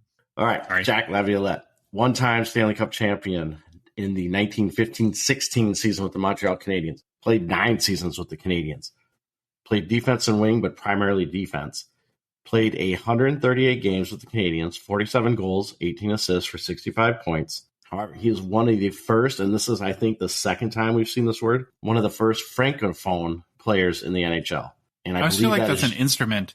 Oh, I play the francophone. It does sound like an instrument. I think it's someone who speaks French, I think is what it means. He is. Can I make a comment? Because I've noticed this too about the games. When you played 9 seasons and only 138 games, I don't think we need to bring out the supercomputer again. It is on standby, but we'll leave it resting right now. But you don't play that many games a year. No, they didn't. It's funny. You look at those stats, and it's like 20 games this year, 30 games there or something. They play a really low amount of games. So again, one of the first francophone players in the NHL. Someone will tell me if I said that wrong. He was known for his strong skating and speed.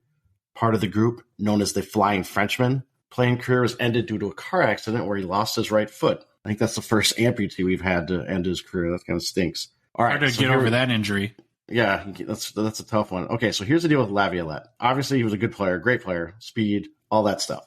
But he was more known for being the Montreal Canadiens' first captain, coach, and GM in their inaugural 1909-1910 season in the NHA, which was the precursor to the NHL. And so for a little more background on his place in history on the formation of the Canadiens, team/league owner Ambrose O'Brien asked Laviolette to put together a team made up of French-Canadian players to play as Les Canadiens, franchise in Montreal. Laviolette completed the task in time for the NHA's inaugural season. Among those that would sign onto that first team would be future Hall of Famers Newsy Lalonde, Dieter Petre, I don't know if I said that right, and I love this, the Chickatomi Cucumber, George Vezina. Don't ask me.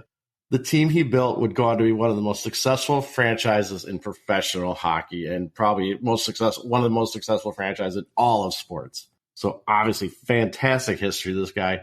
Like I said, great player, but known more as the architect of the Montreal Canadiens, starting them out in the NHA and then became the NHL. So now the card. Obviously it's a PSA 2. Remember that. However, when you look over, you look at this card, it looks like it's over 100 years old. I mean, it's not beat to all get out, but you can see wear around the edges. You can see rounded corners. There's definitely wear and tear on the card. And the more I look at it, I don't care. I think it looks great. I think it shows like the history of it, a little patina to it. So knowing his history, I think it's a great piece. And I don't know how much it will go for, but if it can stay reasonable, this one might be something I try to get in on. But every time I say that, it's either something comes up where I get outbid. In fact, the card itself, let's look at it. It's 1 1/2 inch by 2 5/8 inch and was produced by Imperial Tobacco. So again, these are tobacco cards. Very condition sensitive. Very condition sensitive. I could find a PSA 3 copy sold on December 7th of 2022 for $329.71. And looking at this card again, there's a little over 6,400 cards graded by PSA of this set, this 1911 C55 Imperial Tobacco hockey set. Only 2 cards ever getting a PSA 9 or a 10. PSA 4 has the highest pop count of this set of 1,494. So again, PSA 2, I think it still looks great and it shows its age. It's awesome. Please go check it out. Current bid, the last time I looked was $115, but I haven't had a chance to look lately, so we'll do that while Josh talks. I will see your 1911 C55 Laviolette and raise you a 1910 C56 Art Ross. This is a PSA 1 Pop 19. So one thing that confuses me right off the bat is, so 1911 is C55, but 1910 is C56. The 56 came out first. Well, I know, but how does that? So it gets the numbers go down. You would think like it would No, I Someone actually has to found explain to us like what the C55 and 56 actually means. But I don't want to digress too much because holy moly, Art Ross, Troy, I don't know. I hope you haven't cheated because I want you to hear all this kind of in the moment. We could do an entire show on this guy. This blew my mind to the nth degree, and I spent way, way too much time reading about him, but I'll try to go as quickly as I can. Art Ross, of course, is another vintage trophy guy, as I like to call him. Yep. Right, the Art Ross Trophy. His namesake, of course, for the Art Ross Memorial Trophy, which is awarded annually, not annually. You almost said something different the other day. To the player that has the most points for the season. Ross, just like Laviolette, was an NHL player, coach, and GM. As a player, he was a defenseman that played from 1902 through essentially 1918. He played in a number of like old school leagues, Troy, like the Manitoba Hockey Association, one of your favorites, or I think this one is your all-time favorite, the Timiskaming Professional Hockey League, the Canadian Hockey Association, the aforementioned is for Laviolette, the National Hockey Association, and he ended his career by playing 3 games in the NHL for the Montreal Wanderers in his final season in 1917-18. You want to know why he retired? Why did he retire? Because the Montreal Wanderers arena burned down, Troy, in 1918, and the team ceased operations. So he just, I guess, hung up his skates. The majority of his playing career was spent in the NHA, the National Hockey Association, where in 131 games played, he had 56 goals, 16 assists for 72 points, and a very healthy 406 penalty minutes. Ooh. So in addition to his hockey playing career in Montreal, he was also the longtime coach of the Boston Bruins from 1924 to 1925, essentially through the 1944-45 season. He was the team's first coach and general manager. So, number one, isn't it interesting that the trophy that is awarded every year for the most points is actually named after a defenseman? That is interesting. I didn't know that. He's credited as one of the first defensemen to carry the puck up the ice, as opposed to just immediately passing it to a forward. Now, this is where this is going to get completely bonkers. Also, Ross is credited with the modern design of the NHL hockey puck that has slightly beveled edges to help have greater control. It is the puck design that is still used in the game today. In 1927, he also redesigned the goal net for the NHL. This guy's like the Doc Brown of hockey, right? He's a player, coach, GM, inventor, just crazy. Super interesting guy. This particular card is a PSA 1 or I think to fair or something like that. It does present very well. I think most of the issues are on the back of the card, which nobody will see. There aren't like huge creases or chunks missing or anything like that. There's been 118 copies of this card graded. Highest grade is a PSA 7, for which there are 2, and that's kind of mind-blowing to think. Again, going back to what you're saying, these cards are well over 100 years old, and they have them in that great condition. It was surprising on the Laviolette, what you said with the 1911 set, that there's 6,400 copies graded. It's amazing that there's even 6,400 of those cards in existence still. So getting back to Art Ross, it's a great opportunity to own a really nice looking legendary player. The dude that basically designed the puck, 113 years old, crazy. From a comp perspective, last sale on a 1911 C56 or 1910 C56 PSA 1 Art Ross was in October 2019, went for $415 US. Was also the all-time high for PSA 1. In case you're wondering, the high sale ever for one of the 2 PSA 7s that I mentioned before was $13,576 in January of 2020. And I want to, what's the word? Linger on that for a second. So think of like, and it's not a small chunk of change, but $13,576. Think of some of the cards right now that people spend their money on for 13 grand. Like, no offense, like an Austin Matthews RPA or something like that.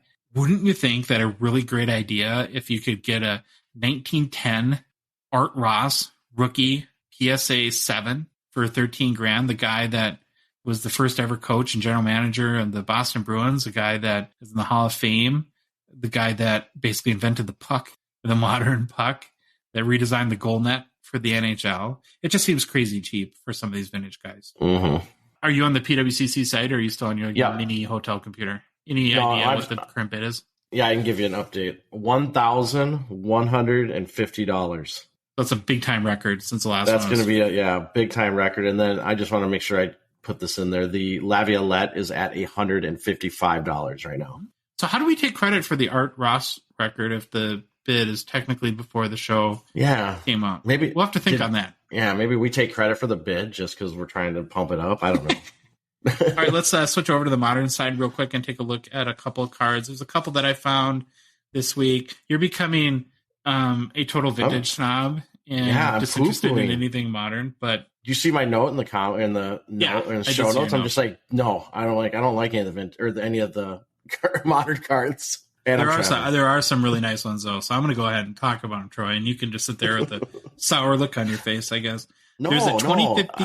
I have a smug look of superiority because I'm a vintage guy now. And you didn't even mention or bring up or feature your own sweet Pelle Lindbergh, which it's a PSA 8. It was a PSA 9. I'm going to be a snob. I want the 10. All right. You're going to wait for the 10. I'll wait for the 10. And then we'll talk Pelle. We've talked about Pelle before, but we'll talk about him more in depth.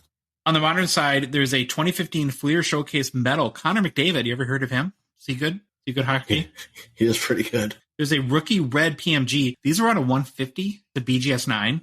So a couple things that stand out to me about this card is, number one, it's a big card. It's a McDavid rookie PMG. They're out of 150 as opposed to the traditional out of 100 that we think that most red PMGs are out of. It's a really relatively high grade. To get a PMG card in a BGS 9 is a little tough. And so I have the 150. I did a little bit of a grading breakdown on this. On the PSA side, there's been 41 graded with 7 PSA 10s and 13 PSA 9s out of the 150. On the BGS side, an identical 41 graded with 9 BGS 9.5s and 21 BGS 9s. So it's in the top third. The other thing I like about this card is that it's a different looking PMG than what we've seen over the last couple of years. So if you want a little bit more of a design on the card that's not so monotone from a color perspective, it's actually, I would guess, Troy, that it's a PMG that might appeal more to you, maybe, but that's just a guess. No, that's exactly right. From a design perspective. Of course, McDavid's stock is continuing to rise as he's basically head and shoulders above anyone else right now in the league from a best player conversation. PMGs are still hot, which helps too. So I guess adding everything up, I really, really like this card. Recent comps / high sales, the exact card, sold in December, PWCC Weekly, which is the most recent sale for BGS 9, went for $5,760 US. All-time high for BGS 9, again, the exact same card, sold for $9,488 in December of 2021. So this card just keeps making the rounds, I guess. Buy, flip, buy, flip. Hopefully it'll get in the hands of a collector this time. I think that would be great. You have any update on current bid? Current bid is $3,100 US.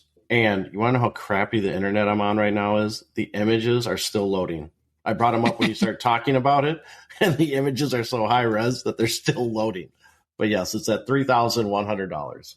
And I kind of feel a little bit bad about the last card that we're going to feature in Modern, because I'm guessing that this is probably the one you would have picked. It's a 2019 Stature, which is one of your favorite sets. Wayne Gretzky Century Momentous Relic Auto out of 5. It's not graded, but it's MBA certified authentic. So that's Mike Baker authentication. So at least you know the card is authentic. Troy, this is an amazing card. I think it's my favorite in the auction. You guys got to go to PWCC Marketplace, go to the weekly auction and check it out. First of all, it's a Gretzky Relic Auto out of 5. So tough to beat that. You know, Gretzky is the goat of goats. Would you call him the goat daddy?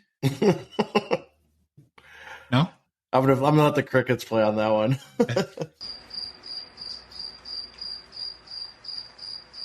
I love the image on the card because it's Gretzky. He's holding the Stanley Cup over his head and just got like the face of exuberation. It's one of the Oilers cups because he's in the Oilers sweater.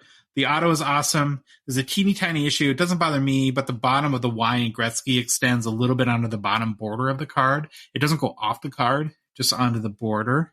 The auto's great though. And actually, I think we're pretty lucky. And I don't know if we've ever made this point on our show, but given Gretzky, as you call him, the goat daddy, he has probably you could argue the nicest auto. Like, what if he signed like Alexis Lafreniere or just did like WG or something like that? That'd be a bummer, man. You don't like his auto? No, I like his auto. Sorry, okay. I'm trying to look up stuff. I know you're going to ask the price. Oh, okay. No, that's okay. I think I'm bringing down the whole internet at this hotel right now. But what's crazy about this card, and when you get better internet, you got to check it out if you haven't already, Troy, is the relic. So there's a little like circle relic window. And I didn't even know it was a relic until it looked like some like old like Roman goblet or something like that, but it's actually a game worn relic. And so based on the image, I think it has to be some sort of like leather that's cracked on something. I have no clue what it is. So somebody please message us and tell me what it is, but it's kind of awesome. And I want it. I really, really want this card. Card looks in really good shape. It's a thicker card, of course, in stature. Love the overall design of the card. Love the kind of foil sort of textured border that it has. From a recent comps perspective, there's only 5 of them, so hasn't been any recent sales of this card to date, and so whatever it sells for, it'll be the first time sale. Last time I looked, it was like $950 or something like that. I don't know if your dinosaur internet is caught up. Oh, mine might be behind. I show a current bid of $675 US. Okay, $675. So yeah, it's going into negative bid territory. No, you're just probably. So those are the 4 cards that we stood out to us in this week's PWCC Weekly. Again, I think there's a few hundred cards like there is every week in every auction. So just go to pwccmarketplace.com, and the auction ends on Sunday night. So go ahead and place your bid there. And then the extended bidding test that they tried in February, they made that permanent. So everyone's eligible for extended bidding. You don't have to no longer place a bid before the extended bidding window opens. All right, it's mailbag time. We got some good questions this week, Troy. All right. The first one, I'm going to have to take a drink of my drink and take a deep breath because Olympus Cards, we love you, but holy smokes, dude, you asked a long question. So deep breath in. All right, he's from Instagram, Olympus Cards. UD, Troy, seems to have backed themselves into a little bit of a corner with the creation of a slew of newer products like Stature, Compendium. Have you heard of Compendium? What is it? This is my Doug Harvey moment. It sounds familiar, but I'm not 100% sure. Clear cut, etc., right around the COVID years. With the recent release of the Cup, it has served as a reminder that the backlog that is afoot with higher-end products. How do you feel UD will progress with their product lines in the face of what a lot of folks anticipate to be a bit of a flooded marketplace? End user value will be at an all-time low that seems to be retail prices being an all-time high. It's always hard to answer these questions, Olympus, because we don't get to see the sales numbers. I think that's kind of a key piece of information when looking at it. But I think that Upper Deck will kind of balance it out, and they'll try to look at demand. I haven't seen too many people not buying new products because they've been coming out so fast. It seems like that the fervor nature for new hockey releases is still there. I don't know, Troy. What do you think about this question? Do you have maybe a better answer than I do? No, I'm still thrown off by the compendium thing, and I feel like I am an idiot, and I don't know what that means. Yeah, me too. We're idiots together. Okay, but we got to figure out where I think. Okay, I show Are you going out of order for questions? Maybe. I show the first question from Panther Cards 00. Oh, I did. Okay, you were throwing me off. I was searching around trying to find this question. I liked his question so much I wanted to answer it first. There you go. But yeah, right, like you said, I was just going to say, I mean, I don't know. I think your answer is good. I think this one takes a little more research than a mailbag. So this might be a segment, maybe, idea in the future. All right, next question, which should be the first question, but is the next question, is from Instagram, PantherCards00. Do you know when the Sports Card Expo will be next fall? I want to make arrangements ahead of time since I'll be traveling from the U.S. to Canada, just like us. Well, last year, the show started on November 10th and last fall. I would guess it'll be right around that time next year, so I'd plan for early to mid-November. If you go ahead and follow their Instagram or check out their website, they usually post dates, I guess, as soon as they know them. All right, next question is from Gongshow Discord, Irish Flyers Collector, IFC, as we like to call him. Can you guys talk a little bit about the OPC blank back cards? What's the rarity? Is there history behind them? Mini deep dive, if possible. I'll try. You did a little bit of work on this one, so I'll let you take it. Well, I did. I had to dig through like forum posts, so who knows how reliable this information is. But from a history standpoint, it looks like they're a throwback to when OPC, like back in the day, would produce cards with blank backs, but these were by mistakes. And then they started entering these or putting these into sets. And it looks like it was 2008, 09 is when they first started doing these blank backs.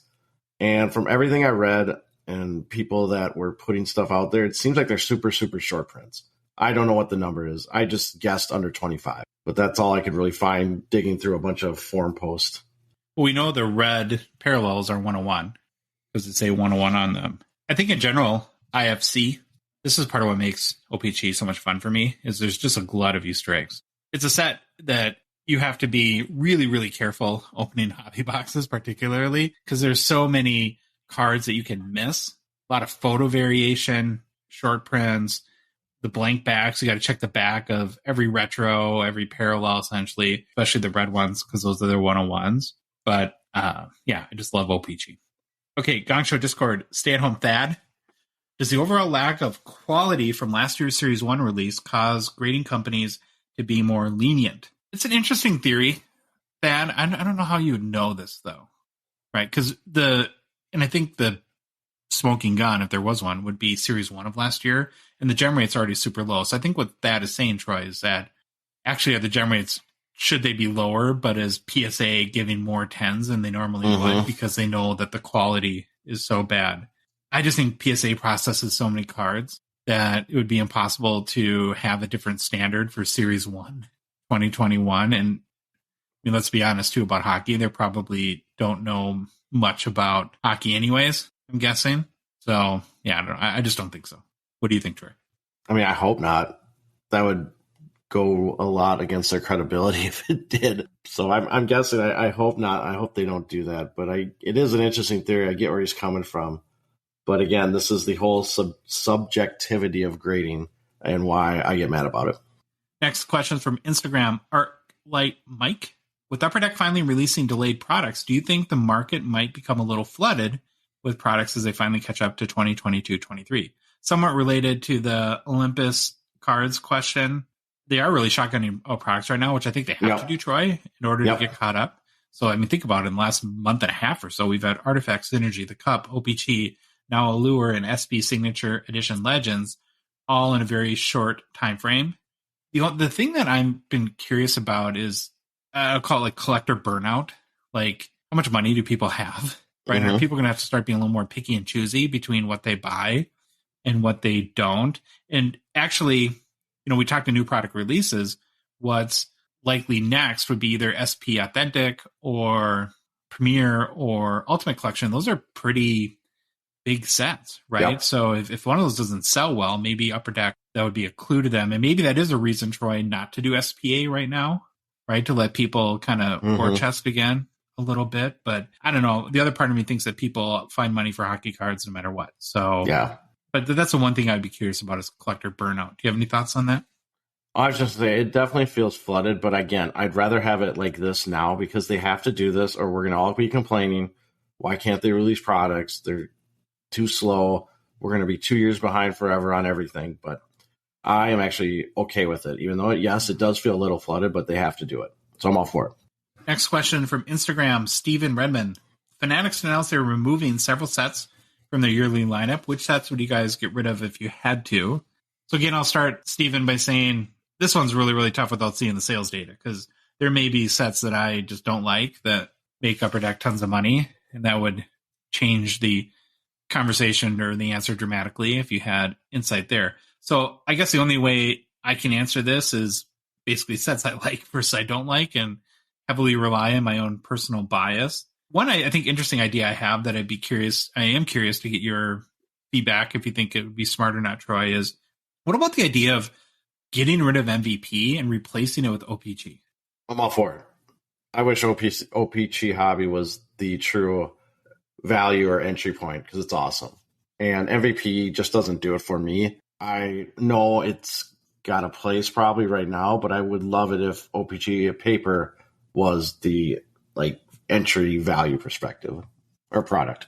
I think it would not only get rid of MVP, which I have no idea, it might sell a ton because it is everywhere, but I think it would also help OPG become more relevant too. It's kind of like killing two birds with one stone. Or maybe make MVP the retail. Make it a retail SKU only. Put it in Targets, put it in Walmarts, and OPG's that's hobby. A good idea. I don't know. So beyond that, and then if I had to get rid of other sets, I would think that, and these are sets I like, but I trying to think of, you can't get rid of the Cup or Platinum, right? So a set like Synergy. I actually like Synergy a lot, but I wouldn't sob for days, maybe a couple hours if they got rid of it. The other ones I thought of is there's a lot of SP product. A lot of SP products. Some I really like. Would you miss an SPX if that went away, Troy?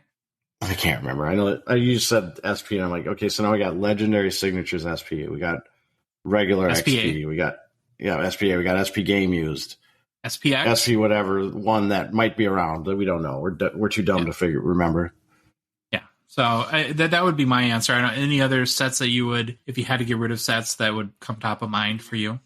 So I know both sets have iconic cards, and I don't know, but I always feel like Ultimate and Premier to me this might be blasphemy, but to me they're kind of like interchangeable. I don't know. Maybe one of those goes away and the good branded cards from one of those sets goes into the other, but that's just me. For a long time, I've had on my list for us to really examine Premier because, and I think I mentioned this before, that the highest selling Premier card ever is like 10 grand. Yeah. Which is a lot of money, but it's, I think, the second most expensive set. The easy comparison is like Skybox, where you've had $500,000 Ovechkin Gold RPA sell for $120 box. Versus these Premier cards do not sell on the secondary market. They don't sell to any degree that Ultimate Collection does too. So I think that you're exactly right. If you had to choose one of them, I would choose Premier. Okay, from Twitter, Sebastian Engelhardt. Started collecting 6 months ago. That's awesome, Sebastian. Welcome to the addiction. I open 1 to 2 boxes of every new product. This is not the cup. I already have over 1,000 cards of base bulk that are worth pennies. What on earth does everyone do with their bulk? It takes up so much space. Best way that I have been able to get rid of tons of base cards, you just box them up and put them on Facebook Marketplace, Sebastian, for $20-$40, something in there. You're always going to get haggled, but if you want to get rid of them, you can usually have somebody that's willing to come pick them up and sift through them. You just got to be honest, right? And let them know that they're base and that all the hits are taken out. You got any other ways, Troy?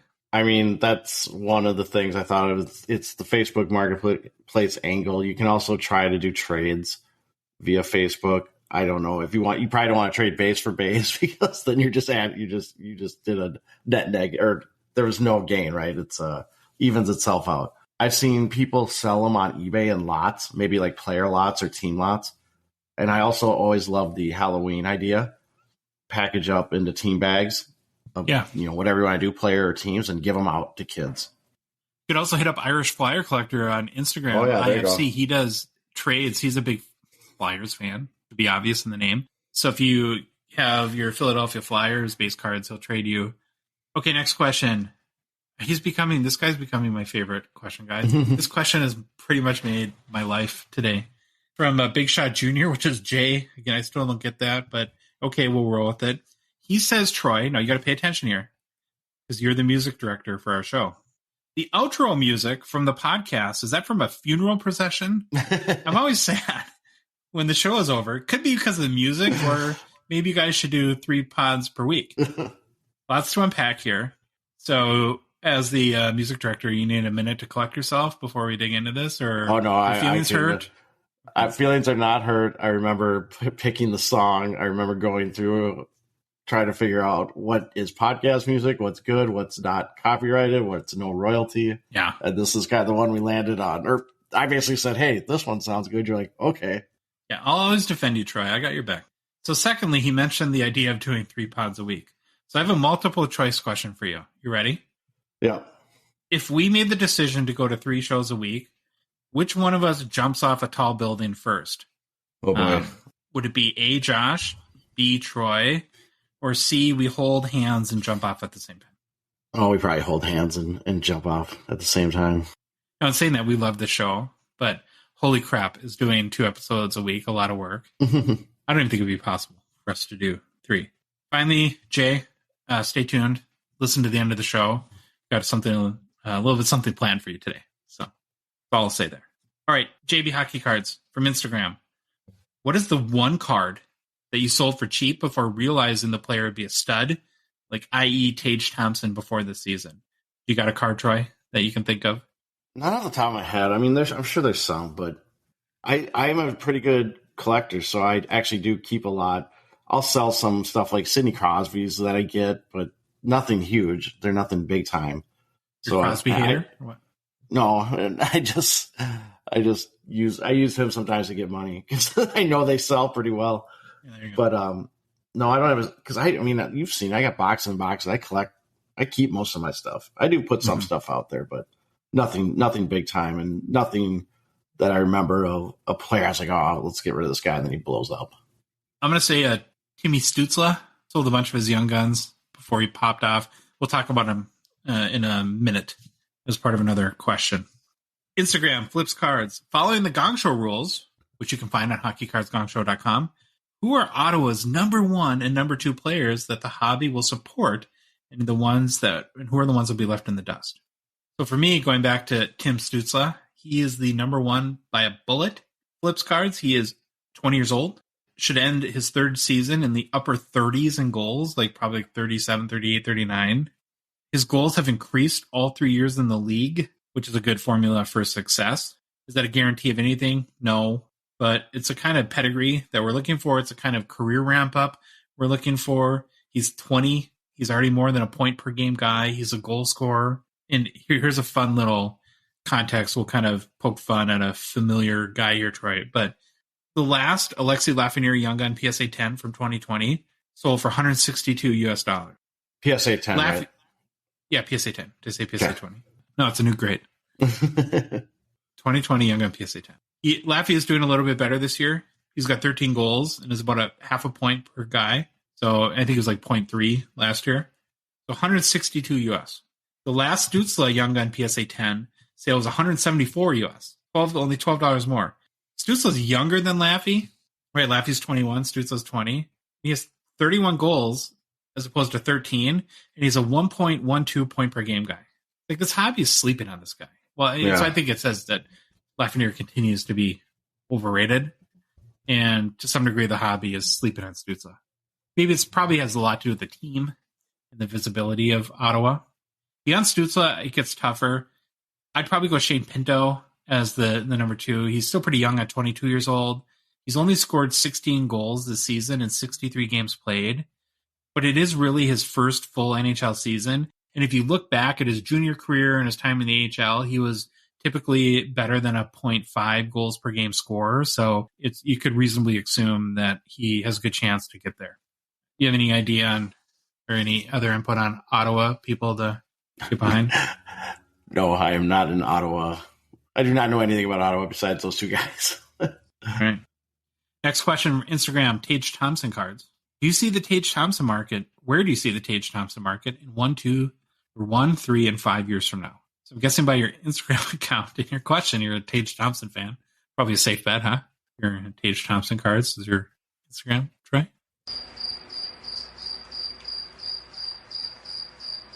Definitely.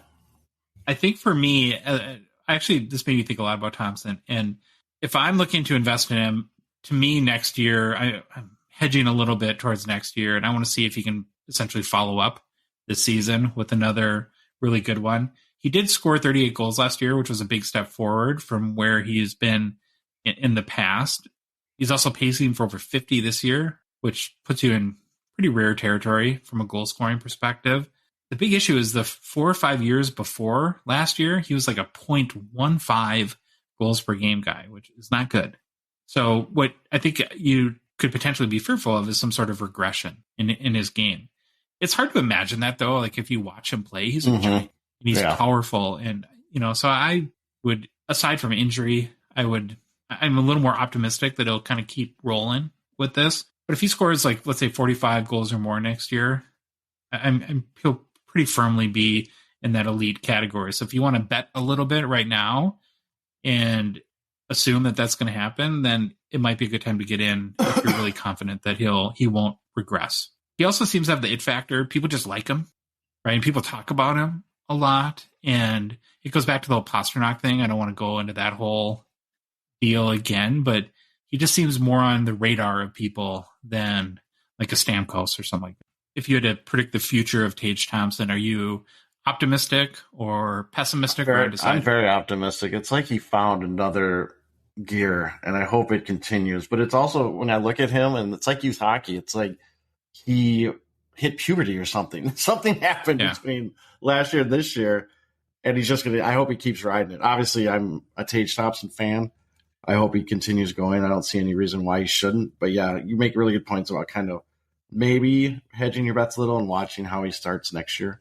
All right, next question is from Facebook, Dave Preston. What insert would the two of you invent that hasn't been done before?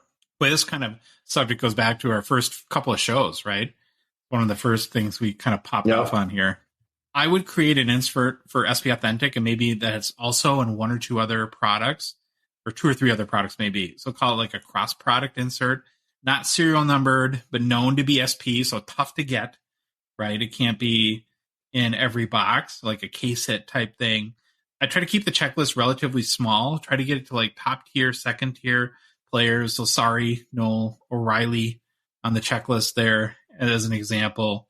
Go all out on the design and print technology, invest time and money in the design phase to really get one that pops where, this would be a card where you see the corner in a pack and like, something special is coming or a huge hit is coming. And then you need it like to come up with a theme that resonates with people like Color Blast or Downtown, something like that. Mm-hmm. So I don't know. That's what I would do. Thoughts, Troy? Yeah. I like your thoughts. I've always wanted, but I can't, I guess, use this because I've seen it done before. I've always thought some kind of card that has a video screen built into it. And when you get it, like it's like a booklet and you open it up. But I think they did these a while ago. I haven't seen one recently, but I think with the technology now, I think it could be a lot cooler. That'd be a cool idea. All right, Facebook, Dan Greenspan. Recently found the show and really enjoying it. Where do you stand on grading stuff from your personal collection that you never intend to sell or trade? So AKA the house is on fire and you can only save one of your cards. Personally, I like to have my PC stuff graded just mainly so I know it's protected. I prefer SGC because I just like the look of their slabs. And I think that from a long-term perspective, their values will catch up. It's nice to have it graded if you ever needed to sell it someday. But, there's no perfect answer to grading, in my opinion. Yeah, I'm on the opposite end. I still don't like grading, even though I've started to dabble a little more at maybe looking at my cards to see which ones I should submit to grading, either through the PWCC Vault or something like that, just to be not a 100% hater and maybe try it out a little more. But I still just get frustrated by all the grading stuff and the process and all that fun stuff. Our last one, Troy, is a big one from Instagram and Rimpy Rips. Why has TikTok changed their policy on breaks? So if you haven't seen this, TikTok essentially said that breaking cards or any trading cards is against their terms of service. And is basically made by their legal department. I'm guessing that it has to do with, of course, breaking is, should we call it a cousin of gambling, Troy? Is that a good way to put it? I mean, there is kind of the gambling aspect to it, or it's a lot like pull tabs here in Minnesota. I'm not sure if those are around everywhere else. And what I think it comes down to is they said that where the value of anything you buy is a surprise. And they did, in that definition, specifically note that trading cards fall under that criteria. Mm-hmm. Like I said, it was basically a decision made by their legal department. And I actually think it makes sense in the fact that they don't make any money on breaking. They're not like Whatnot, which gets 13% of every sale. So if your legal team thinks that there's a whole bunch of liability and risk associated with this, why would you accept that risk if it's not going to benefit you in return at all? Yeah, so I look at breaking as kind of, it is gambling. It totally is. Let's call it what it is. It's gambling. And it's also in the video game world, they have things called loot boxes, and it's just like that. And a lot of the video game world, they're going through a lot of litigation now with loot boxes and how they have to refund money to kids that have bought these things and all that stuff. So I think it's very interesting where this stuff goes, and I get why TikTok's like, we're done. We're just going to get out of it. We're not getting any financial benefit of the sale, so let's just not have it on our platform. Yeah, I suppose like there's the age control of it too. Mm-hmm. Like maybe some 7-year-old uses their parents' PayPal or Apple Wallet or something like that, and then their parents find out. There's probably that's going on. The other, I think, interesting aspect of this is, will this cause other platforms like Meta with Facebook and Instagram to kind of look at their policy, right? Because I can totally see lawyers pushing for this because that's their job, right? To protect the company against potential risks and liability. I don't know how big breaking is on TikTok anyways. I mean, Yeah, I have no idea. It's probably bigger than we think because we're just not ever on there. So it's not in front of us, but I know it's a huge deal on Facebook and Instagram. Mm-hmm. Probably more Facebook in particular. Yeah, and there's just no way to, I guess it's not even just the buyer side. There's no way to regulate it from the seller side too. So no. It'll be interesting to follow it. I'm sure that it's disrupted a lot of business from people that were relying on it, or, I guess it would really stink if you had built up a big presence on TikTok over the last year or 6 months and now have had the rug swept from underneath you. And I don't know, maybe it is a reason to go to one of the apps, like, if we know Fanatics is coming up with an app or whatnot, or Be Alive a thing, I'm not sure, but to go to more of a platform that we're selling is the intention, so that you don't have that risk. I mean, you're going to pay the fee. And I think that's the appeal, right? If you can not pay 13% to whatnot by going through TikTok or Facebook, there's an obvious cash incentive there, but super, super interesting. One thing I want to call out on a first question, I actually found the answer. Panther Card 00, the Fall Sports Expo is scheduled for November 9th through the 12th of 2023 in Toronto. Just a fountain of knowledge. It's at the very bottom of the website, way down at the bottom. But any more TikTok thoughts you got, Troy? Or no, I get why they're doing it. It makes sense. And like you said, it's one of those platforms to me that's so intriguing, but it kind of, I'm curious on TikTok as a platform. It might go away the way it seems like the U.S. government's trying to treat it. So I'm curious just to see what happens with that platform in general. I think they would force China to sell it to a U.S. company, whatever that means. Yeah. Oh, I should note on clarification too. I think they said that you can still sell like singles or sealed boxes, but you just can't have that gambling or element of surprise. So that's where that eliminates break. Yep. All right. Well, that is our show for Thursday. If you like the episode, please leave a rating review on Apple, Spotify, or whatever podcast app you listen to us on. If you love the show, and how could you not, and you want to support us and you want to see us thrive and continue to produce the Hockey Cards Gongshow podcast, please consider joining our Patreon. And for $5 a month, our out of 99 support level tier, be one of the first 99 supporters ever of our show. Get access to the Hockey Cards Gongshow Discord server. You can do so by going to hockeycardsgongshow.com, clicking the Become a Patron link, by going to the Patreon website, patreon.com, and search for Hockey Cards Gongshow. There is also a link in the show description for whatever the podcast app you're listening to us on right now, or on our social media, in our Instagram and TikTok, and our link tree. If you're not following us on social media, we're on Instagram, Facebook, TikTok, Twitter, YouTube. Big Shot Jay, this one's for you, buddy. Troy, the Hockey Cards Gong Show podcast is a production of Dollar Box Ventures, LLC.